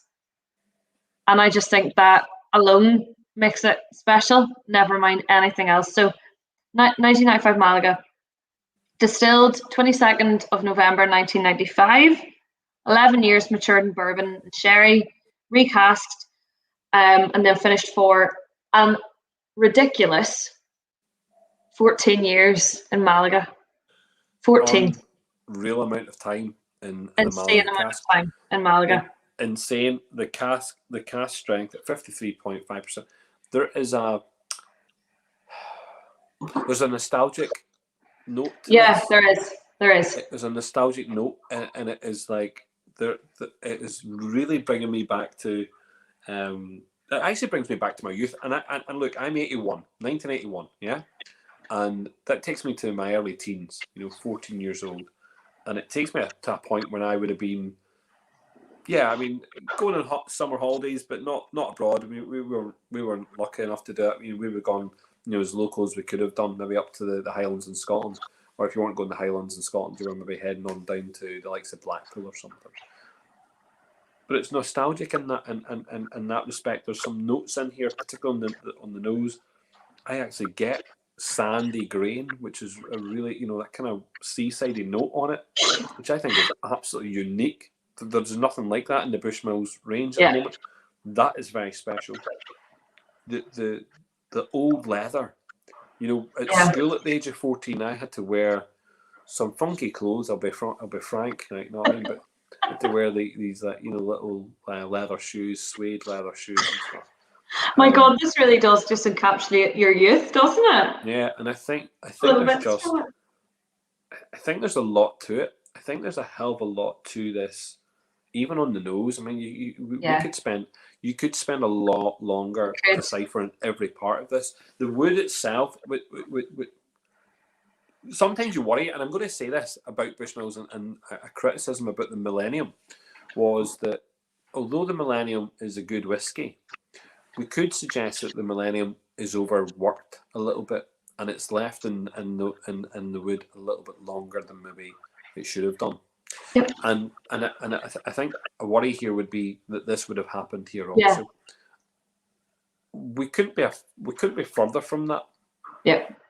That's exactly as you're right. Like as Helen said, people might not believe it, but you can over mature a whiskey for sure. And she said the same. But the fact that we have it's literally been the nail has been hit on the head within a week of opening.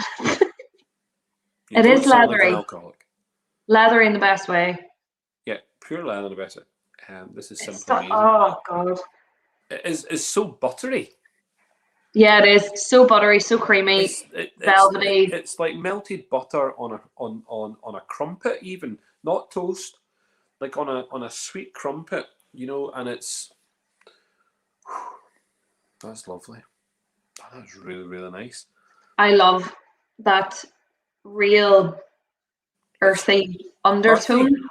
Earthy, it is earthy. Just from the fact. What are you laughing at? You could close your eyes, right? You could close your eyes and you could be taken to that kind of earthy note. But you also I think of a really, really, really, really finely made dinner, and with those vegetables, a really nice meat, and a lovely gravy, and roast potatoes. And and there's elements of that in here. There's a savouriness of that meal. But it's high end. It's 5-star. It's it is refined, it is a puree, it is everything, and it's there. It's just that, the fact that she said 25 years, it is going to be earthy, and it is earthy. Wood shavings in here that you get, these tiny little, as if it's just, maybe it's in that, it's those kind of wood shavings that you maybe get from a workhouse or something. But I think it's really, you know what, it deserves its place amongst probably one of the best aged, and an age statement, but older whiskies that I've ever had the pleasure of tasting. Wow. It sits there, and people always ask me what's my favorite. I'll never tell them what my favorite is because it doesn't exist. But is it in the top 10? Of course, it's in the top 10 of whiskies that we've had. This is a must. People must drink this. And the problem here is, and there's a downfall. The problem here is that it was expensive, or it is expensive, because it's still purchasable. Because it was 2,000 bottles, and people looked at it and went, "Man, a 25-year-old, I don't even know anything about a Malaga cask, and it's 400 odd quid." Right, okay, so it's 400 quid, and what? It's 25 years old. It's 400 quid against a 450 £50 25-year-old redbreast. So what's the difference? How much is a 27-year-old redbreast? In fact, let's call this out. Redbreast 27, 490 odd quid. 25-year-old Malaga cask, 400 quid. I'm sorry, but I'd rather pay the 95 quid less and buy this. That's just, that's where I'm at on this one. We've got people with some comments. Melted butter on an omelette. The 25 Malaga is similar almost to the Bush 21. There's definitely, there's something in there. There's definitely an element that we could talk about, and I think it's actually that original stay within the bourbon cask, and actually the length maybe that we've got those whiskies in there for. And problem with the 21 is that it just wasn't cask strength. The breakdown of that cask strength, we got to taste the 21 at cask strength, but there is something there. So Mickey, fair play. Cigar tobacco, and again, the 21 year has that really nice kind of tobacco aroma. So, as we said, it is definitely similar. Steve, do you know what? When I saw that comment, I thought, do you know what? We need to say a wee listen. Sláinte, good luck to you. Fair play. Get your COVID dose, son. Get your vaccine. Good lad. Good man. Brighter days ahead. Cheers to that. Indeed. The best part about the Malaga was it was all over the place, but in the best possible way. Yes. Totally. That's so true. It's like we said earlier. A whiskey's great when you could happily sit and not drink it for 10 minutes and just nose it.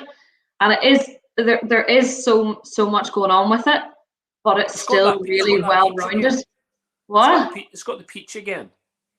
Did you get the peach again? See, for me, it's really, really heavy on the coffee. For me, it's like ground coffee. No, it is. It is beautiful. I mean, obviously, I adore this whiskey and think it's an absolute beast, as you said. But the Malaga just have a special place in my wee heart for the Malaga. Michael is loving it. Connor, $4.95 for that redbreast 27. Sorry about that. Here we are. Oh, Connor's given Steve some advice. Keep hydrated and take paracetamol. There you go. That's just because apparently the vaccine dries you out a little bit or makes you feel a wee bit wrecked. It makes everyone I know who's got it is absolutely exhausted. Yeah, wow. My mum got her first dose on Tuesday and she was pretty tired the past couple of days. So look after yourself. Oh, there you go. Wow, that was good. I felt like I didn't want to disturb you there. You were having a moment with it. That is so good. Now the problem here is that we've got a 28-year-old version of it. Is it going to ruin it or what? Is it Have you tried it? No. No. Oh God. Even No, No, because this it's the French one, isn't it? No, sorry, not the French one. It's the German one, isn't it? So the cognac, yeah. the cognac cask. Oh, you're going. No, I sorry. 1992, Yeah, number yeah. It's 7. La Maison de Whiskey. Yeah, the French boys. So, number 7. Very strange, right? Because Really intrigued by this. let's look at the colour again of this bad boy, right? So the last one we had there, the Malaga cask, look at the colour of that, right? It was nearly kind of like it was nearly a flat Coke. It wasn't just as dark, but it was getting there, right? This one, at 28-year-old cognac, it's pretty damn light looking. You know? Not straw, but pretty light looking. So yeah, interesting. Oh, this nose is divine. Let's open this one up. So bottle number 7. Yep, cognac cask, 1992, 28 years old, 46.7%. This was very low numbers as well. This was 257 bottles. Listen, it's gone. Yeah. It was gone in a heartbeat. Now, La Maison de Whiskey drip feed you because they put out a wee bit, right? They do. They drip feed you. They put a wee bit out and then they go, no, we have no more. Okay, that's dead on. 2 days later, well, hello, we have more for you. What? And all of a sudden, you're scrambling to get your wee fingers onto the wee mouse to make sure it works, and then you get one. So I was lucky. I was lucky. I was very lucky to get one. And if it wasn't, and here, fair play to some of the guys in the group, because if it wasn't for them saying, listen, by the way, La Maison de Whiskey have just put more out there, I wouldn't have got one. Yeah. So it was good that kind of contacting was really good. But yeah. See, I'm still back. I'm still in the drumsticks. Like, I'm not gonna lie, I'm still back on the peaches and cream and drumsticks here. But it's amplified. Do you remember those little sweets you used to get? There were peaches and cream sweets. Remember them? Like, that's exactly. Yeah, that's what I'm thinking about. Or something, were they? What was that? What were they? Oh, I don't know. No, I do remember exactly the hard. No, they're not hard boiled, are they? No, I thought they were. They're the squishy. They're like squishy. Oh no, the squishies. The squishies, like the squeak. Squishies.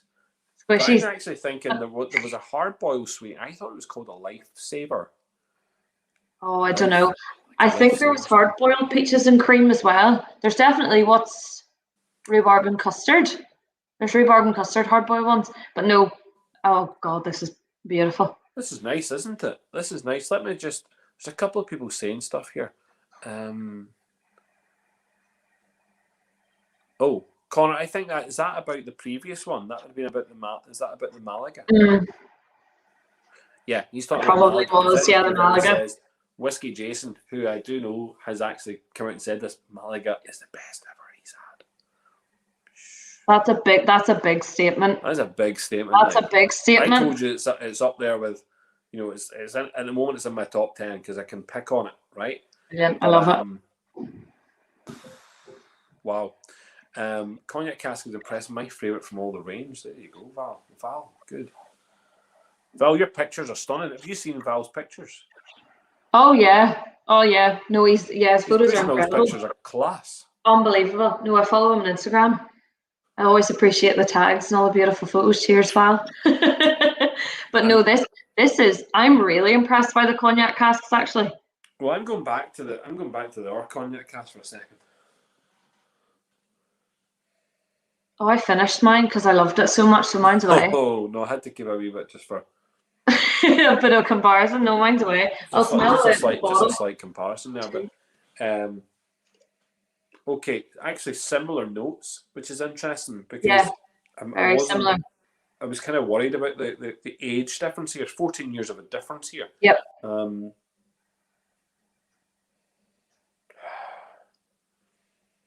like that. And do you know what?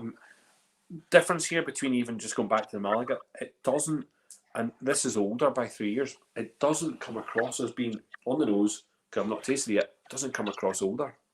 No, it doesn't. I would actually say it's almost a step down from the Malaga. Mm-hmm. It's definitely a step down, but again, it's a very, very similar nose to the 10-year.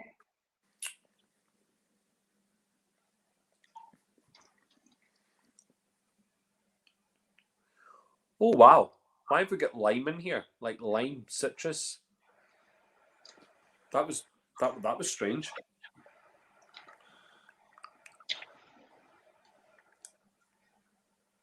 First time I've tasted this. This is. I'm getting almond.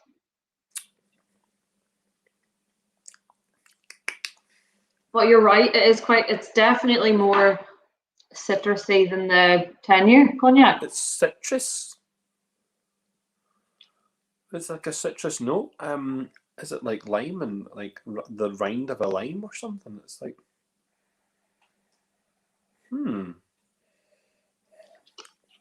It's actually very pleasant. That's interesting. That's a mustum. Interesting. Sorry, I should have picked. What was that? Grape mustum.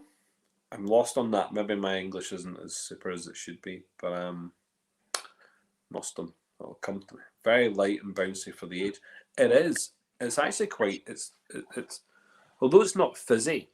It's not fizzy. Yeah, the last one definitely. As you said, it was that bit like fizzy cream soda almost, as you said. Yeah, but this time there's a bit of a. I want to get that right.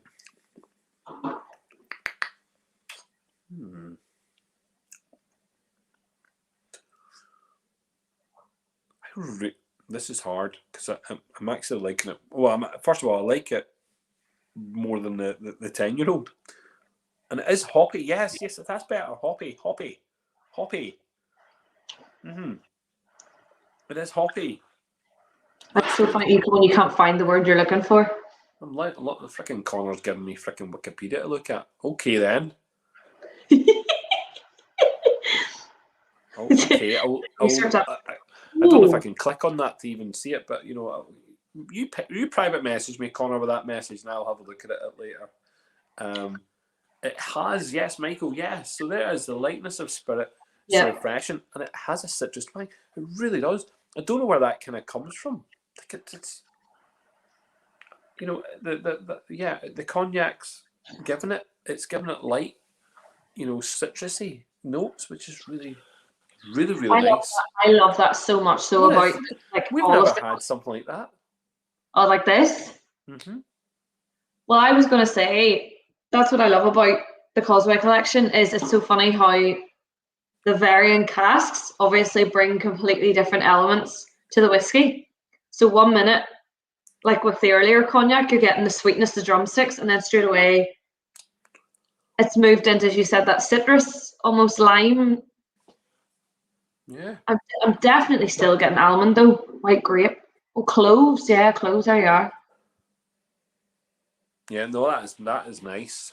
That is a really nice whiskey, actually. It is a tiny, tiny little bit herbal. I want to say it's almost herbal. Yeah, I think you can say that on the nose. Yeah, yes. yeah. I think you can say that. Yeah, interesting. It's very interesting. Like pomelo. Mm-hmm. That's good. Okay. Yeah, very mellow citrus, and it's this is weird because I wasn't expecting this. I thought we were going to have a bit similar to the cognac 10-year-old, maybe a little bit more. Just I was expecting it to be more leather, like maybe that kind of older kind of leathery notes maybe come through, or maybe a little bit more of maybe tasting a lot more wood. I don't taste any wood in this at all. Like not at all. 28 years, no wood. It's definitely a step down from the Malaga in terms of its intensity. Are we being fooled here? It's beautiful though. It's absolutely gorgeous. It nearly becomes tropical. Because that kind of it nearly becomes tropical. Almonds, cloves, herbal cheese, orange. Cheese, yeah, it's definitely herbal to me. Yeah, it's that citrus note is I'm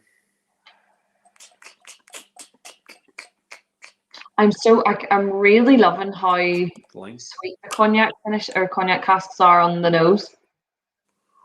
I'm honestly still getting drumsticks. It's the only thing I can It's a dominant aroma coming through there. That beautiful, like peaches, drumsticks, gorgeous.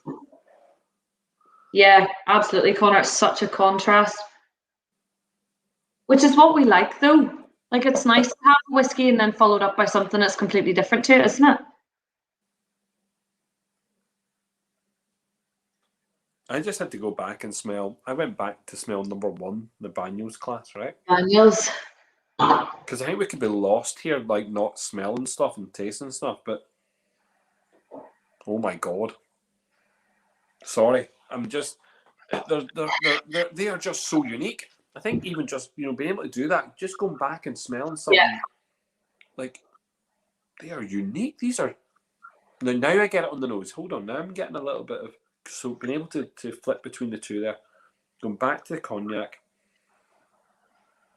maybe getting a bit of mustiness, and I mean mustiness, like like an old kind of casking potentially on the nose, but that's hard, and I'm delving right in for that one because I had to clear my nose with something else, which was, that freaking Banyos thing is just mental. In a good way? No, in a very good way. Hold on, we'll be going back to drink that. This is good. Papaya fruit potentially. Okay, excellent. It's more like a Calvados influence. Yeah. Okay, yeah, okay. Look, I like that. I do. I'm going to say that I actually think I prefer the 10-year cognac. As we always say, older does not always mean better. I think I prefer the 10-year cognac. But you prefer it because it's got that, kind of fizzy-ish. Yeah, I love that. Cream soda kind of notes. Great. Yeah. But it's up beauty. Now I'm scared, right? So hold on. Scope number 8. Are you going to? Is this going to make your whole life or completely destroy you? Exactly. And now the problem here is this next one, 1992 Malaga cask, right? Look at that colour. Look at that colour. Look at that. You poured it already? Absolutely. Oh, geez, it is. I mean, it's tight. I'm in full steam ahead here. Tight. Okay, right, hold on. Val says tropical in the palate. Was surprised how cognac cask worked. Did not expect abundance of those tropical fruits. Yes, Val, 100%. Robert's going back to the Banyos as well. Yeah, the Banyos is great. 10-year cognac is more balanced than the previous cognac there. Yep. Going back to the Banyos, yes. It seems almost like a herbal liqueur in the nose compared to that. Yes, it is herbal. It's really herbal. Yeah, it really is. It's mad. I love fire. Yeah, I'm glad we're all on the same page, guys. This is great. These are they're so delightful. There's just something delightful about all this, really delightful. And wow. Okay, so I tightened this one. That was good. So yeah, let's get in the glass. So number 8. So number 8 is 1992 Malaga casks, 28 years old, 53.6%. 53.6% only in Germany. A good, I think about 400 odd of these, was there? 698. Yeah. Super. And so 600, that's absolutely right. Wow. Hold on. Yes, I know. Now, I'm doing the same. I've got the 2 here. This one here, German. This one here, Irish. Oh my god, the German's darker. It is darker by a tad darker. It's darker by quite a bit, actually. Yeah. It's actually in my glass anyway. Yeah, this is dangerous. Right, hear me out here. Hear me out. That's more delicate on the nose. Please, someone tell me I'm not mad. That's definitely not as full-bodied and robust on the nose as the 1995. Am I mad? No, I think you're spot on. I think it's a lot more. Do you know what? Go back to the 95. Yeah, it has that reminiscent notes here. This one's a little bit slightly different. Oh my god, this smells better now. Oh shit. Okay. Okay. Oh, please now. I'm scared, Paul, because I think you're going to cry or either have a bit. Yeah, This could be better. On the nose, it is 100% more delicate. Please, someone else agree with me on that. It really is. It's not. It doesn't jump out of the glass at you like the other one does. Right? You've tasted it. I have to now. Wow. Heat. Lots of alcohol. It's literally 0.1% higher ABV. Like 0.1% higher ABV. And the smells are completely different for 3 years difference on the nose. And the tastes are wildly different as well. I also really noticed that 1%. It's fucking alcoholic. There's a lot Down of the side alcohol. so the 1995 Malaga, the heat sits at the back of your throat. That's down the side of your tongue. Like I'm feeling that straight on the front. Yeah, straight out. Okay, I need to just 2 seconds. I have a little bit of fudge that keeps it right. No. Apparently, banana is really good to eat as well to cleanse your palate. Banana and obviously dried crackers. No, I'm going to go back to the 95 for a second. 5.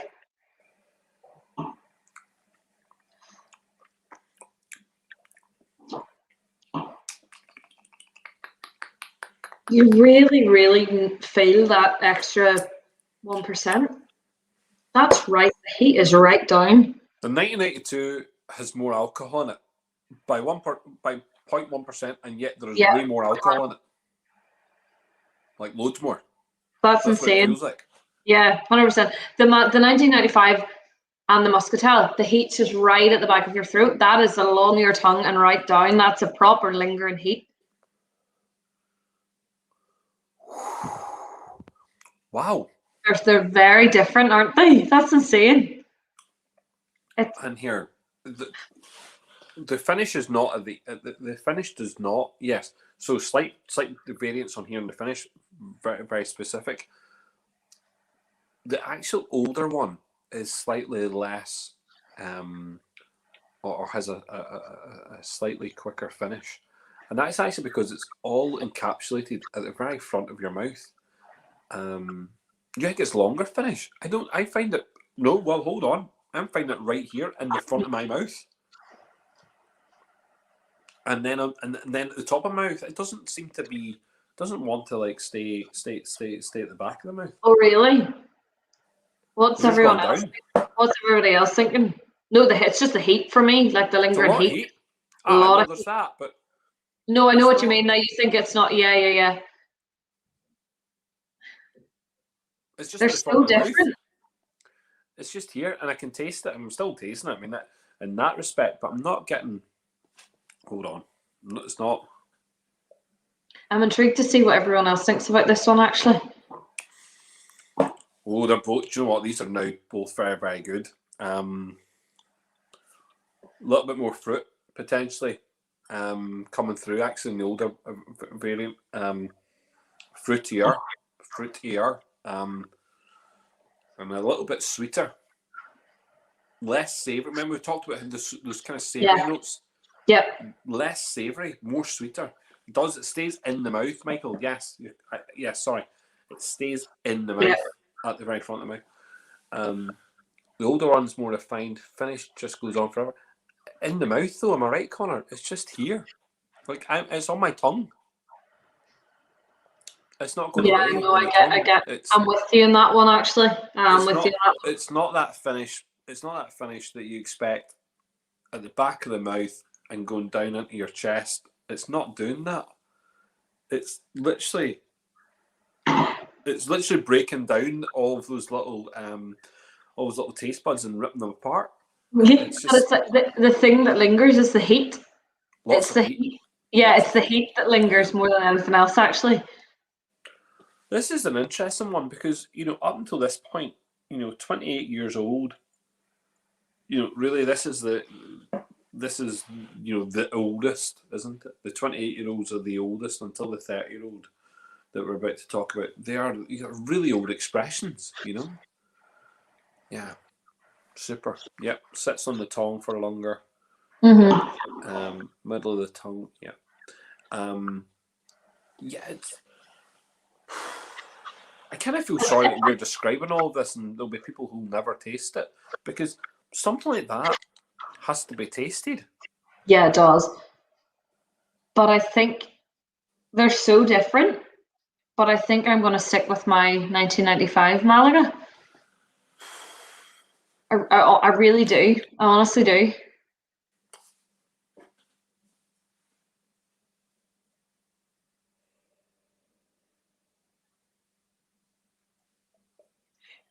Well, I'll tell you something, and this is not a word of a lie. Out of the two 28-year-olds, yeah, this is shit hot. This beats the cognac cask. You think it beats the cognac cask? I think so. I'm. This is my kind of drink. The cognac cask was citrusy and tropically, and I like that. Yeah, it's nice. No, that's interesting because I think I would take the 28-year Malaga over the 28-year cognac, but I would take the 10-year cognac over the 28-year 10-year cognac. Oh, yeah. We get it again. Yes. Yeah. It's so it's so interesting, isn't it? This is good. Oh, this is good. Oh, shame on you, Bushmills. Shame on you. Giving me so much choice. How dare you? You bad distillery. Giving me so much good choice. You love it. You love it. It's freaking nearly 400,000 casks of beautiful aged malt. How can you not love that? Right here, look, you're getting a bit of love there. There you go. I think so. I do actually think so. I'm really, it's mad how different they are. Yes. You're so right when you say it all sits on your tongue, and that it's just the heat that lingers. Lots of it. Lots of heat. As you say, that 0.1%. Madness. 0.1%. 0.1%. And 3 years of a difference. It's mad. It is absolute madness. There we are. There you go. Mickey splitting the room. Yes. This is the beauty of whiskey. Everybody has their preference. That's it. Okay, that's good though. And listen, that'll keep it real. Hopefully, people will get the chance to taste them. Yeah. I'm glad I kept some in my glass there to do a comparison. There's another winner for the 92. Not much in it. No, I agree, to be honest, but 100%, Connor. 100%. I think what would be interesting, and Lauren, it's a shame that I suppose the way the industry is designed, that we don't do this enough. We don't pit whiskies against each other. Yeah. But watching this in a blind lineup, and letting people not really even have a clue of what's going on, and maybe just drip feeding them the cask type or the length of time it was in various casks for. I think people, you'll be surprised where people are drawn to in this. I find it very difficult to do malts versus pot stills because I don't think they're in the same realm. No, but, no. I think they're two different types of whiskey entirely. But I think knowing that you are the only, at the moment specifically, the only triple distilled Irish whiskey with this amount of whiskey in terms of age, because we've got some new distilleries now pumping out some triple distills that we're going to see this year. But I think if you were to line these up, the 92s, the 95, and we're about to move on to the 90s. If you line these up, I think in a blind tasting, I think people you'd be shocked about the results. I think you really would, because I think these are superb whiskies. They are superb in their own right. You put them against each other, next to each other, and you then just see the diversity of cask manipulation, from that one spirit. Really, we've managed to get some absolute blinders. We really have. There's an idea, They really Paul, have. for Belfast Whiskey Week: blind Bushmills. Listen, I'm sure it can be done. I'm sure that you guys can, I'm sure you guys can work something out. I mean, There you I'll are. You let never I'll let know. you That think would be. about I would that. actually be really, really intrigued to see the results of that. It would be very 1992, interesting. there you go. Another Fair enough. 92 apples and oranges single malt pot still. Yeah, So, I mean, yeah, it's it's an so true. interesting thing. Single malt and pot still. It's for me, it's difficult because actually, I don't buy into.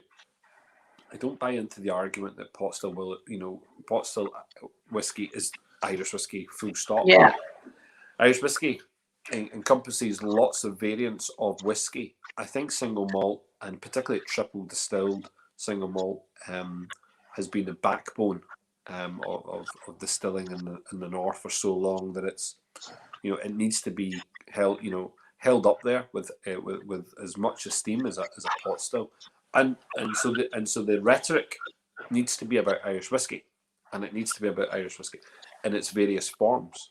So that's that'd be my thing, and I think it's very difficult to set them side by side. But what I would say, is I've been lucky enough to have the 30-year-old pure port Redbreast.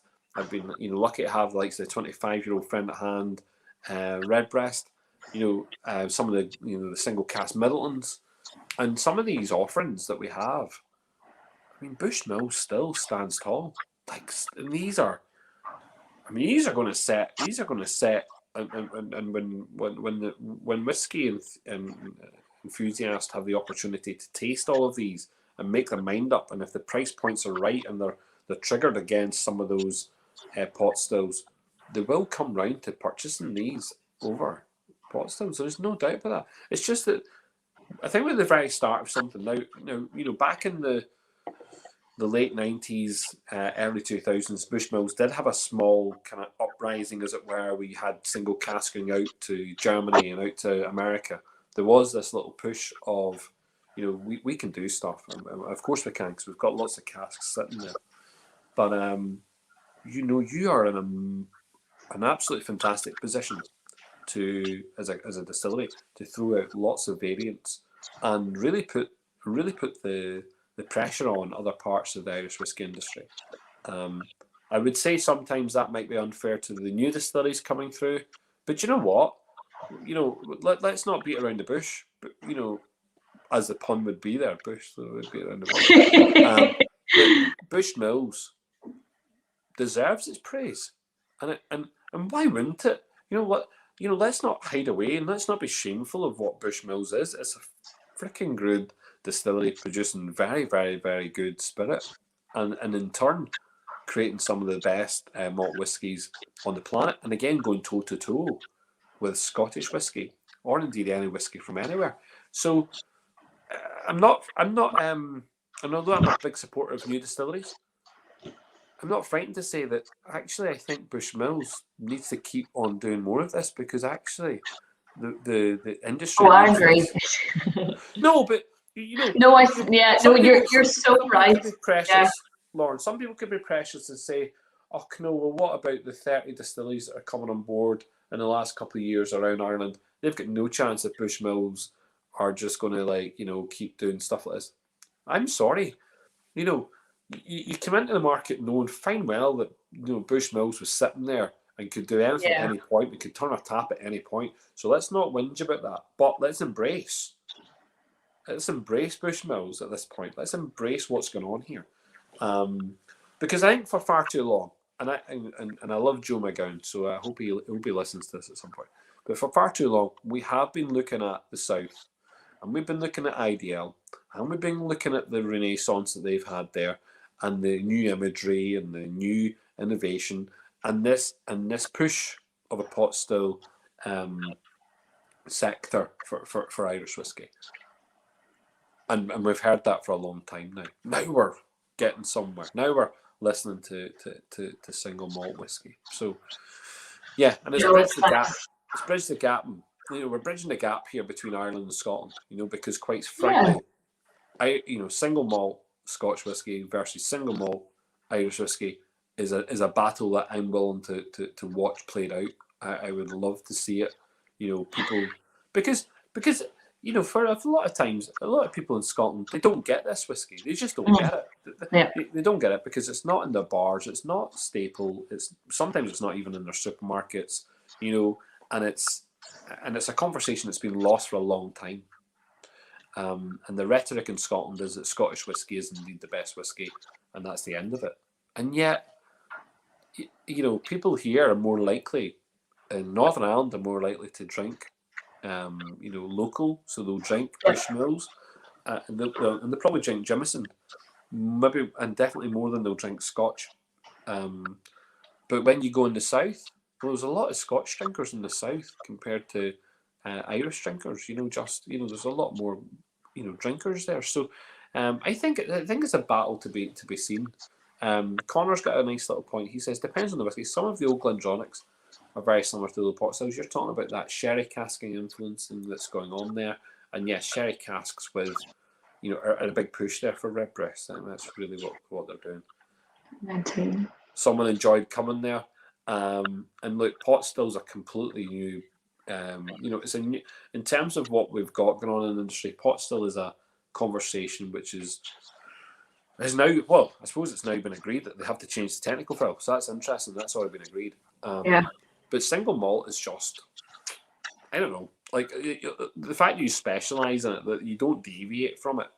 Yes, we can talk about blends, but you don't deviate from what who we were and who we are. Yeah, exactly. And I think that's absolutely. And it is nice to see, because as I said earlier, I think for so many years, and people were completely justified in thinking that Bushmills was kind of the sleeping giant of the whiskey industry. We were always sitting there. Everybody knows what we're capable of, and I think everyone knew what we were sitting on and knew what we were capable of, but it's been so nice that innovation has really just taken off, and it has made me genuinely so happy and actually a little bit emotional, if I'm quite honest, to see the love that people have for Bushmills. That love has always been there for the likes of our classics like Blackbush in the 16 year, and that will always be there. But it's so nice to see people rekindling their love for Bushmills, and it's just reignited a full passion for it, and it's made me genuinely so happy. And honestly, long may it continue, and it will continue. It will. So. Stephen makes a good point here, and I'm glad he's just backing up probably what I've just been saying. But look, Stephen works within the industry and has been doing, has been working in the industry, unlike myself, who just outside and drinks. He's actually doing stuff, and look, that's the point. There is the point. It is, yeah. That we need Bushmills to start turning those clogs, and we need the flags to be flying high. We need all of that. That's very, very important. But let's be honest. I mean, Bushmills is built on Blackbush, which is great. Which is built on the original, which is great. It's built on the 16-year-old, which is great. Exactly. These are good. I mean, when you talk about your pedigrees, you talk about, you've got it. I mean, you've got the pedigrees. You're now producing some of this stuff is race-winning stallions. Do you know what I mean? Like Blackbush, look at Blackbush. No, I mean, I can quite happily say that no one's going to beat Blackbush as a blend. Come on. I think I'm going to say this. We've had these discussions in the Bushmills Friends of Bushmills page, and I think it's unanimous. I don't think there's anyone who says, "Nah, I didn't like Blackbush." No, I have genuinely never met anyone who is a whiskey drinker who doesn't like Blackbush. Why would you not like Blackbush? How could? Yeah, exactly. Even the price point, the quality, like it's an absolute little gem, isn't it? Yes, and it's a unique blend. It is. So the constitution of the Blackbush is unique. There's not Blackbush, another. I always say this. Blackbush is almost a brand within itself. Mm-hmm. Mm-hmm. Do you know what I mean? It really is. It nearly has its own little following, doesn't it? People love Blackbush, and it's even for myself. Every single time I go back to Blackbush. I'm like, yeah, that's why I fell in love with Bushmills. Actually, like, yeah, that's why Blackbush was the first whiskey I ever tasted. And I think like in all my bartender trainings and stuff, it's that whiskey that everyone just seems to have in their household. It's like people say, oh yeah, my my granddad used to drink Blackbush. He had it in the cupboard all the time. Or like my dad got me into whiskey with Blackbush. Like it's a nostalgic whiskey, and it's very, very much nostalgic for Bushmills. No, I love it. I adore Blackbush. Always, always will return to it. Always. You're getting some flack here. Nah, they're not the same flack, but they want to see a 10 and 16 in the cash out. Don't we all? Don't we all? Don't forget the hot sauce. Yeah, your hot sauce was running wild the last couple of weeks. Yeah, I've seen that. Back, can you sit back? I mean, Paul, I'll have. Do you know what? Donut with hot sauce. Is that what you're saying? I was going to say, I genuinely have a bottle of hot sauce there. I have a spare one because you're making me feel sad that I forgot your donut. I'll give you a bottle of hot sauce. Connor's saying, that's interesting. So I'm going to go back to that. I'm going to go back. I'm doing the same now, actually. You said that. Go back. Blackbush is the best blend currently out there. Agreed, Connor. Blackbush, well done, Robert. Also loves the acacia. Yes. And we did Do you know something? We did touch on that earlier. Something about the acacia. For me, I mean, we talk about Blackbush. It's very clear that everybody loves Blackbush. I don't think I even need to say that anymore. The 16-year Bushmills would be the one I would say would be my favourite. The acacia very much almost rivaled the 16-year for me because there is just something about it that I can't put my finger on, and I think that's what draws me to it. I think one of the best things about the acacia is this, is the need to understand that to make a good whiskey, we don't necessarily need oak. Exactly. And was that not actually a breath of fresh air in the industry? To realise that actually, do you know what? Can we sustainable to make things sustainable? Can we use other types of wood, types of casks to create good tasting whiskies? And I think that's a step. I think that's a step in the right direction. I think that Scotland put a ban on them, didn't they? Because they put a ban was there something? Yeah, because I know obviously the Irish Whiskey Act states that we use wooden casks, and the Scotch was oak, so they were quite restricted in terms of what they could experiment with. I think that has changed slightly in recent years, but we're very lucky in Ireland that we have that potential to experiment with different species of wood. I just think it becomes. I think for us to. I think genuinely for us to like move with the times, I think we have to be thinking about sustainability. We have to be thinking about can we use different types of wood from different countries even. And I think that it's nice to see that. Had Bushmills Mulberry. Mulberry. Genuinely, you're laughing at me. Honestly, genuinely, Michael, I wouldn't be able to confirm or deny that. Genuinely, currently, I know other casks that we've experimented with. I've never heard mulberry mentioned, but I love mulberry. Mulberry's great, isn't it? It'd be really interesting to see that actually. But genuinely, I'm not 100% certain, but. Never say never, as we say. Like you can't rule anything out. He's having a wee giggle now. I think. I mean, again, not to talk about other brands at the moment, but I think when we look at some of the other offerings that are out there already, chestnut. That was cherry. Came to my mind. Chestnut, yeah. Chestnut, cherry. We're starting to see them. We're starting to see them coming through. So. I think it is important. I think it's a lovely step in the industry, which is necessary for sustainability going forward. And that's such a hot topic at the minute as well, as sustainability within even the bartending community, like the hospitality industry. Like it is all about sustainability. And I mean, Bushmills is currently producing 5 million litres of spirit per year. We're literally about to double that in the next coming months with the new distillery. Yes.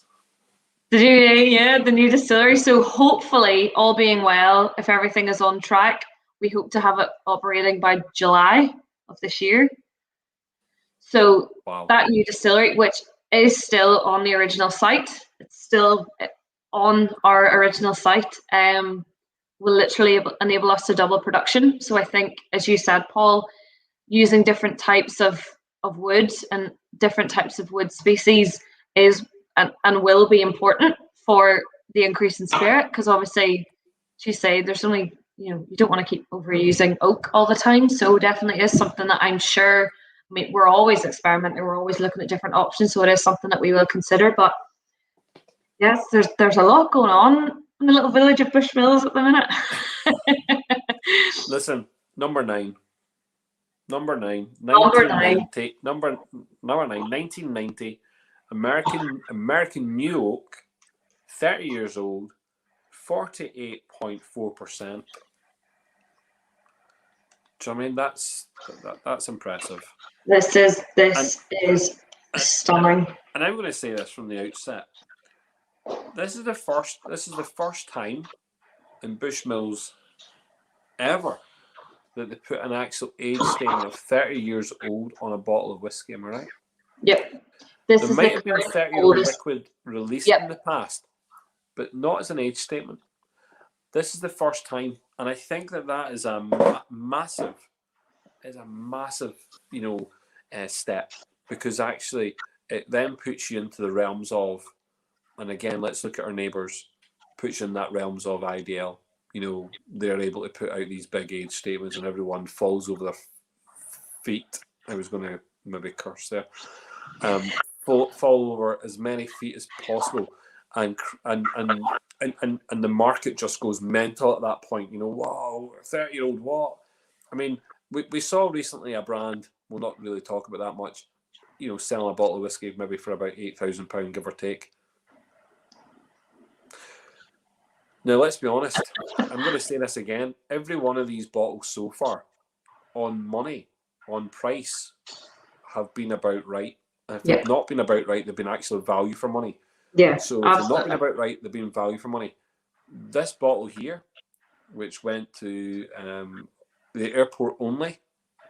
It was Dublin and Cork airports. Yeah. This whatever way this can be buttered up, I don't care what way it's said. This is the value for money bottle of the entire collection. Don't care what anyone says, but we'll talk about the unicorns in a minute, and I do want to talk about them. But this is 30 years old. This is the only and oldest age statement Bushmills that they've put out. Current oldest, yep. That they've put out under their own freaking name. This is older than me. This is older than me. Older than the person who has the. Older than me. Who has I'm the 26. chalice. Who has the chalice to go out there and talk about Bushmills. It is mind blowing that the price point it was at, because genuinely that's where it should have been. And it is spot on. I think the fact is, unfortunately, and it will run out very, very soon now. I think it was down to handfuls of bottles. I think there was 100 bottles initially released at the end of last year, but there's 432 in total. So. And then do you know what? It's gone, but it's not gone, because it goes into a secondary market. And foolishly, some people have not realised it's still in the airport. Okay, maybe you're not allowed to travel. Yeah, okay, we get that, and it's really a shit time for things to be in airport exclusives, and we could have a debate about that. Yeah. But it's gone into secondary market, and it's doubled, and it's doubled in price. And what people I don't think will understand about this is that actually, on a comparable level, for something of its age elsewhere in other markets, it is double the price. Anyway, so yeah, I think well done. Hats off to Bushmills. It was the right price. It was the right price point at the right time. To come through the Causeway collection, I think that was very, very, very smart. Look, yeah, hats off to you. And here, and when I smelt this, when I poured it, I was just like, yeah. This is great. This blew me completely out of the water. to be honest. I'll be honest. I think I might have found. Yeah, probably. Yeah. Look, my favourite Bushmills of all time. You were going to say your favourite Bushmills there, weren't you? That was cool. There's a difference between having your favourite whiskey and your favourite Bushmills. Not me. My favourite Bushmills, I know this for a fact, is my favourite Bushmills is Cask 1711. For those that don't know what Cask 1711 is, it is a full rum cask maturation, cask strength. Oh yeah. Of Bushmills, old school. Now that's just a dream. That's my flavor, kind of favorite flavor profiles. It's got the rum, it's got Bushmills, it's at cask strength. I mean, you couldn't write the script. It's there. This though, this is interesting because I told you before we have the issue with the Millennium malts, and it's a hit and miss because sometimes some of those Millennium malts are all. There was a uniqueness about those Millennium malts. Some of them just were overwooded. Honestly, this is all new American oak. This is interesting. The colour is superb. The smell is delightful. It's see, this for me is super tropical, really tropical fruits. It's nearly almost like coconut. Proper, like really. This is what, and I'm going to say this, but this is what the Millennium should have tasted like. This is good. This is very good. This will be, I think, in years to come, when I'm looking back and I'm reflecting on this, and I'm reflecting on all of the Bushmills I've drunk, I'm going to be sad that I don't have more bottles of this. Yeah. And I'm going to be disappointed that unless we have something coming out again of similar ilk, that I've tasted something which I believe Bushmills has always been capable of. So I do, I'm cautious that, I want people to drink this and to taste it because this is a very, very good Bushmills whiskey. Yeah, it'll be nice to see some of the reports coming from this. I don't know who's done reviews of it tried yet. it. Yeah. I don't know who's come out and done it yet, but I'll be honest. If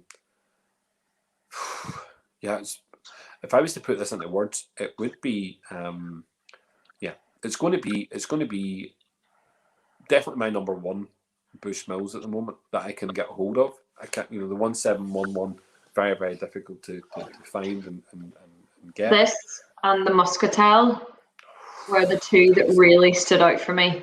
These two were just, I struggle to put this one into words, to be quite honest. No, and it's a marked step from some of these whiskies, but there is nothing like, you have nothing like this in your core range. There's nothing like it, and I think that's. You must have so many friends who obviously like Bushmills, and they will say, just like my friends will say, yeah, your 16 is great, but could be doing with more alcohol. The 21's great, could be doing with a little bit more alcohol. And yet we're sitting here with a 30-year-old at 48.4%, so just a little bit more alcohol. Just a little bit more, yeah. And wow, what have we got? Yes. Do you know what I mean? So we're going to go through a couple of these things here just now. I'm interested to see what people think of this one. As I said, the two from all the releases that I worked on, the Muscatel and the New American Oak were the two that really, really stood out for me. Green banana. Polish. Connor, some of those notes are absolutely spot on, I think. There is a beautiful, there's a lack of that wood, the lack of the overkill on the wood. It's not there, which is absolutely brilliant to note. Loads of banoffee. Yeah, I mean, it actually has that lovely toffee note. There's a massive toffee note in here, and it has the tropical fruit. That's right. Yeah. So equating the two to banoffee isn't a million miles away from that. It's that beautiful sweet toffee note. Michael, the Holy Grail. Holy Grail. I'm not sure about the Holy Grail, but I tell you something. if this can be replicated, it could very well be then the go-to whiskey of many, many bush drinkers. I think it's just, as I say, the price point is superb. I really do think that. Was it 600 to 700 quidish? Yep. And that's, It was. that's just maddening. You know what I mean? That we have the available Bushmills like that. I was, someone was saying this the other day, like, what, and this is before really the Causeway collection kind of even took off. We were talking about the values of Bushmills, whiskey. And actually, because Bushmills has had a constant throughout its life, it's had the Bush and it's had the original, obviously the Red then come into play. But the 10-year-old, the 16 and the 21 have been staples. The Steamship was a lovely little collection that kind of actually worked well together. I know there's maybe another release somewhere, but we can talk about that another day. But then you've got obviously in between all of that, you have some different releases, and those independent releases that are being done also. So independent bottlings of Bushmills. When you get the chance to taste some of them, they are different cask influences. Some of them are just straight up bourbon casks at high ABVs. At different age brackets, but a lot of there's been a lot of whiskey which has been sold out of Bushmills, maybe by previous owners, and it's made its way into different different markets around the world, and when you get to try them again, you then get glimmers of hope what Bushmills can do themselves because other people are doing it for them. Yep. We've got a situation now where the Causeway collection kind of allows Bushmills to flex, flex its muscles, and I think that we talk about valuation of bottles. Everything pre the 2020 Causeway collection, everything pre that really has a nominal price point because it's been dictated by Bushmills and their their kind of stock that they have, that core range that they have, right? And you have to then look at older bottles to then think, oh, well, what's the value of some of these bottles because they're hardest to find, and that's okay. So, I spent a lot of time debating with people, what's the most expensive Bushmills bottle? Well, the most expensive Bushmills bottle would be ones that there's a very, very limited run of bottling, and you'll find it very hard to find. So that was the debate that you could have. And then we're like, well, what's the most expensive? Well, that's easy. Go through all the auction houses and find out what the most expensive one was sold at auction.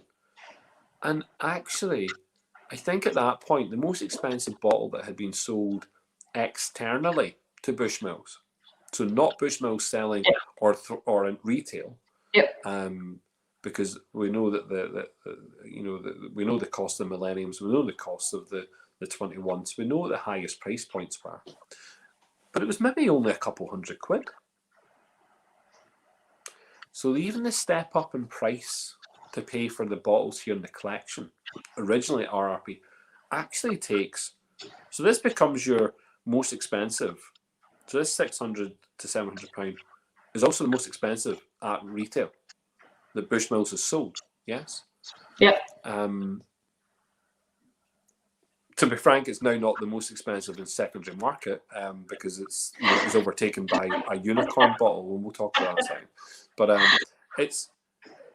I actually do not think that that's a negative. I think actually what we've just saw is Bushmills waking up to the fact that every other distillery on the planet has sold whiskey for at least £600 at a time.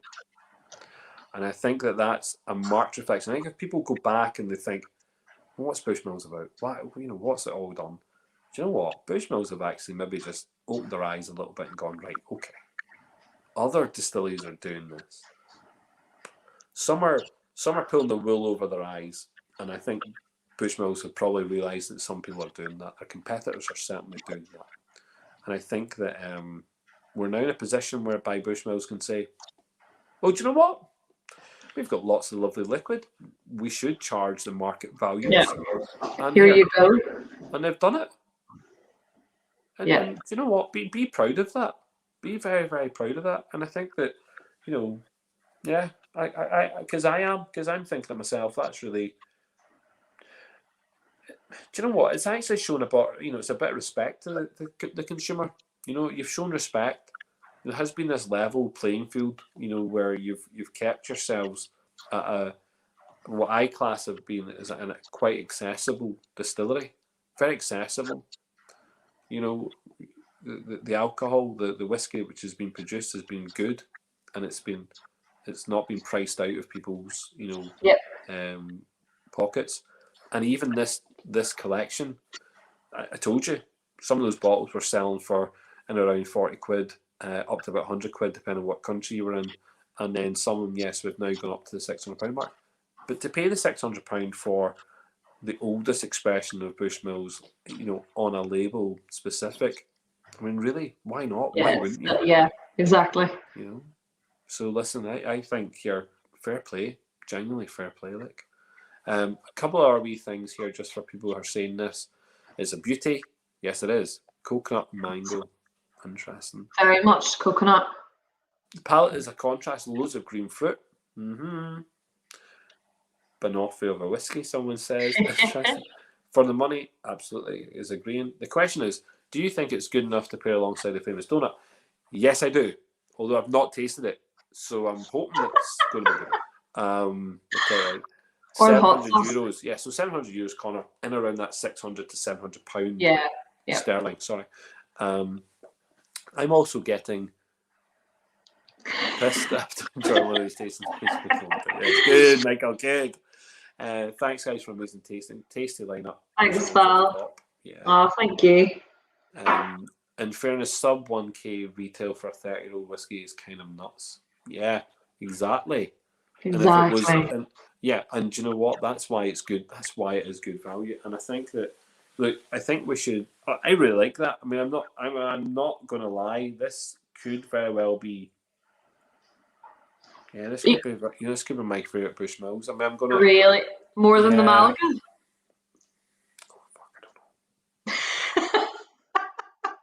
This is an interesting one because, again, right, so I have to weigh up a couple of things. On taste.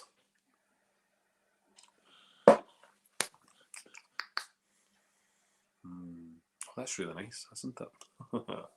On taste, the Malaga. Sure, it's going to be a fine one because I think what I might have to do is I might have to just do on those three, the two Malaga casks and the American. I might just do a sit by, side by side, and do a little bit of a little bit of concentration on it.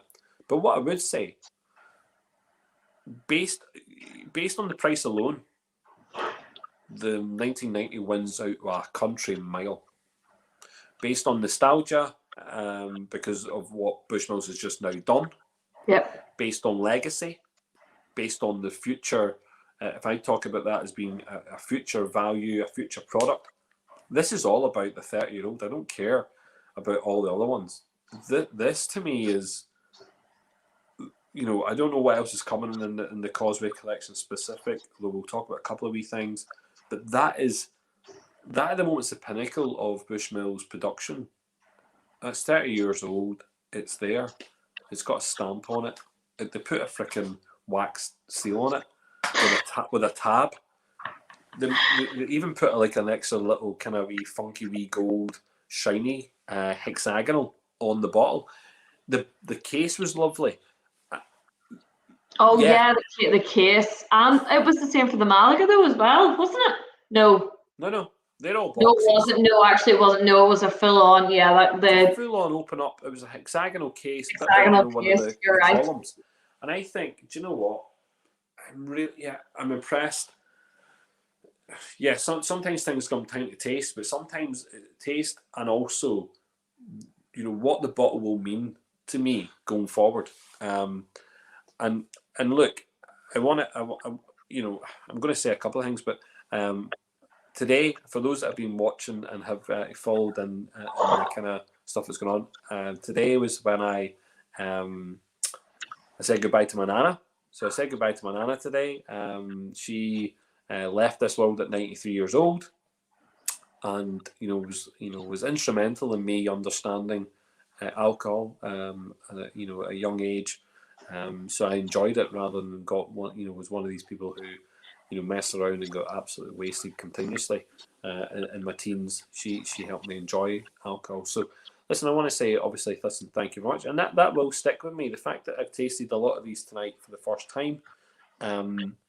Today was a very sobering experience, and it was good to come on here and have a little bit of crack and a bit of a bit of a drink, a bit of fun. And thank you very much, Lauren, for doing that.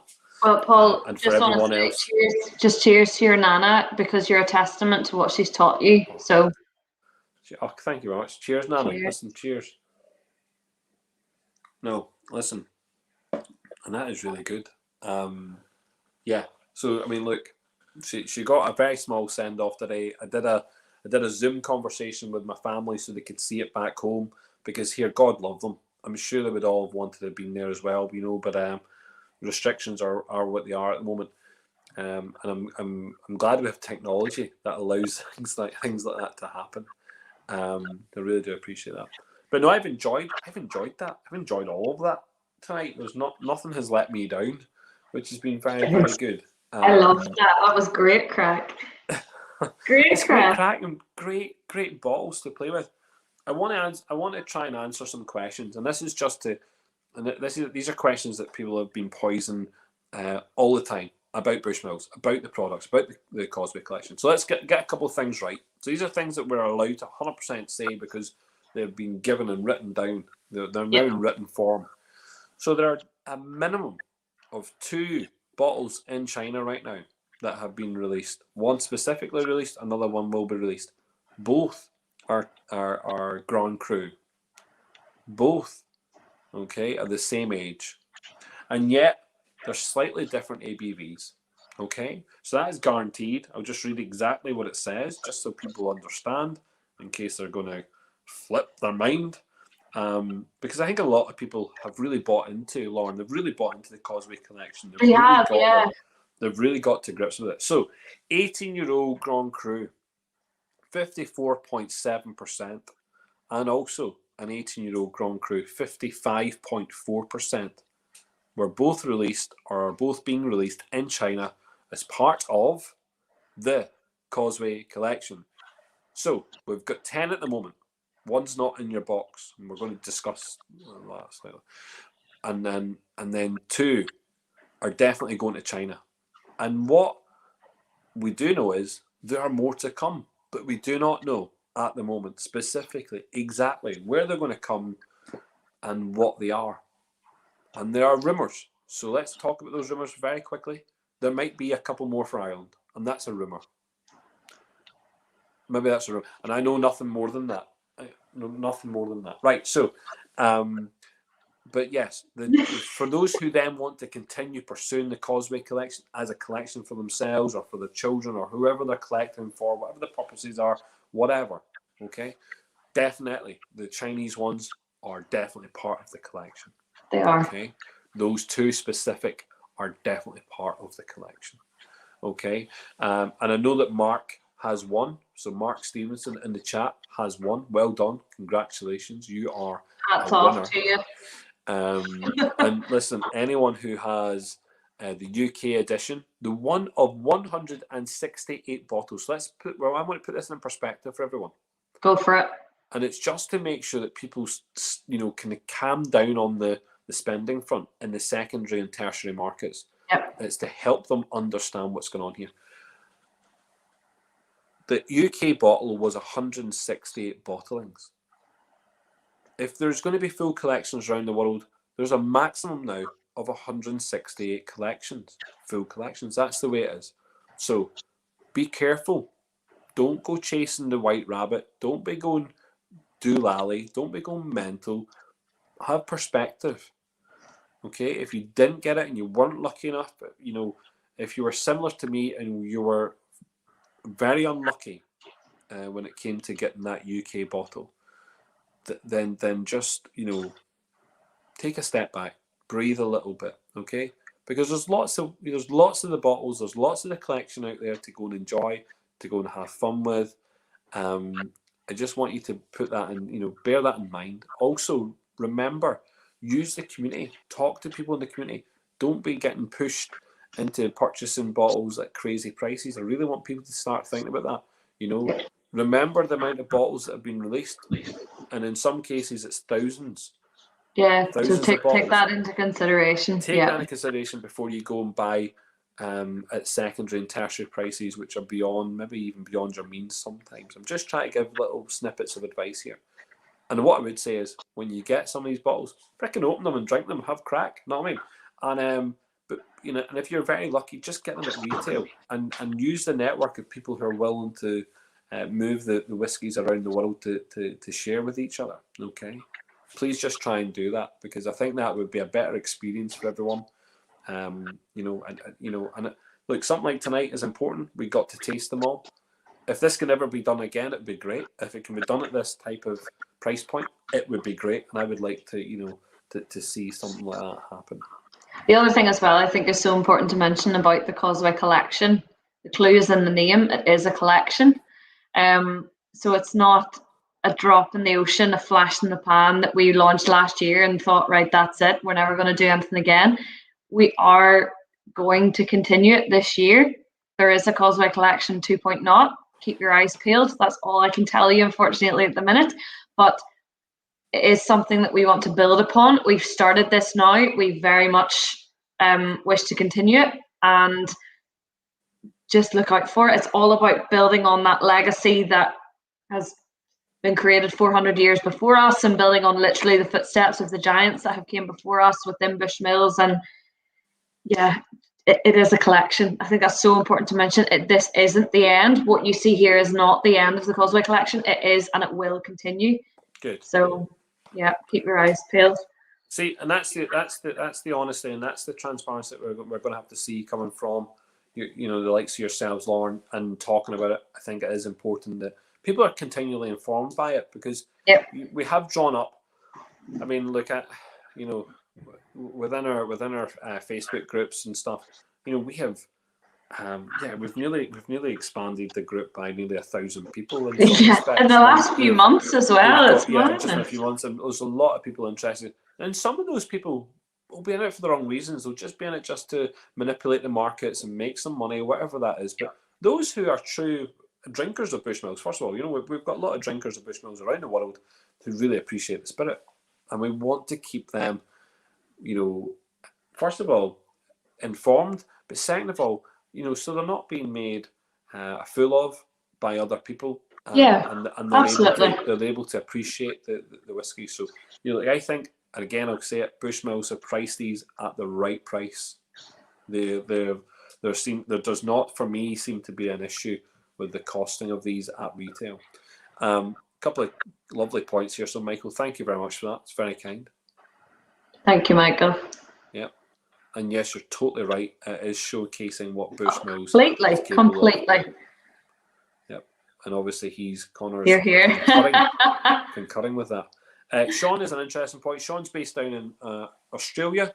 And he says, what's the crack with the 12-year-old first fill sherry casks that were specifically part of the Causeway collection Renaissance, but not specifically part of the collection?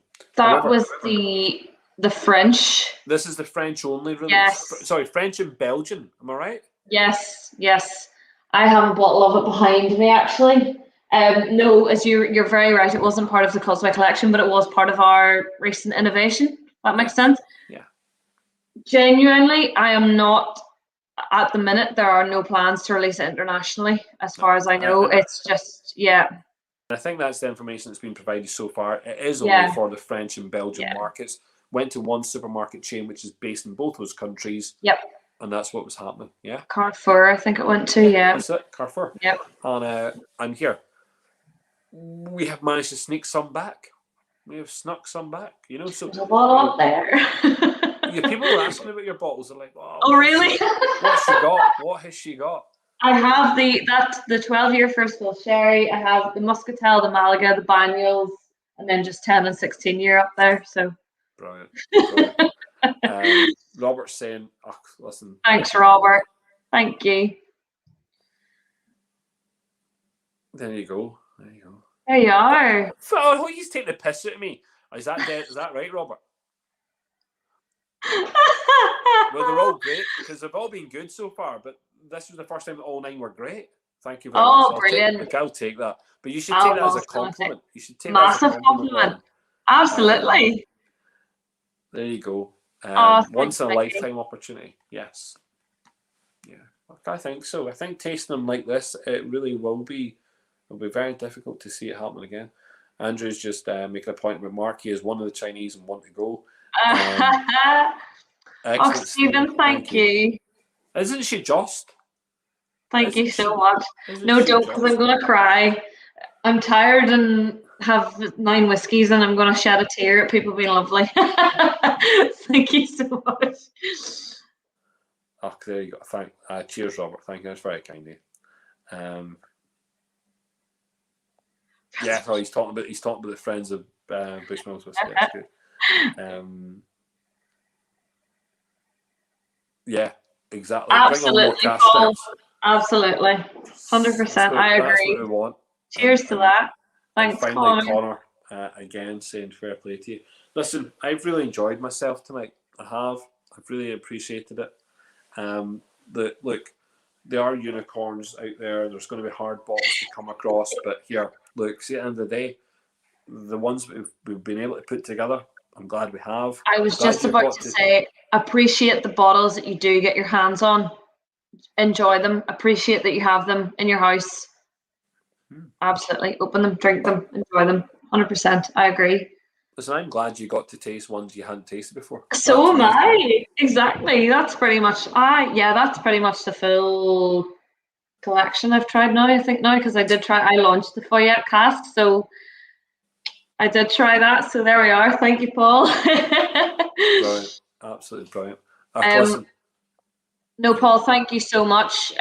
Obviously for putting this together. You're a credit to yourself, and it's amazing what you've done in connecting people with Belfast Whisky Week and Belfast Whisky Club, and just bringing people together on a global scale who love whiskey. And here's to the next whiskey in person. Cheers. Listen, Sláinte.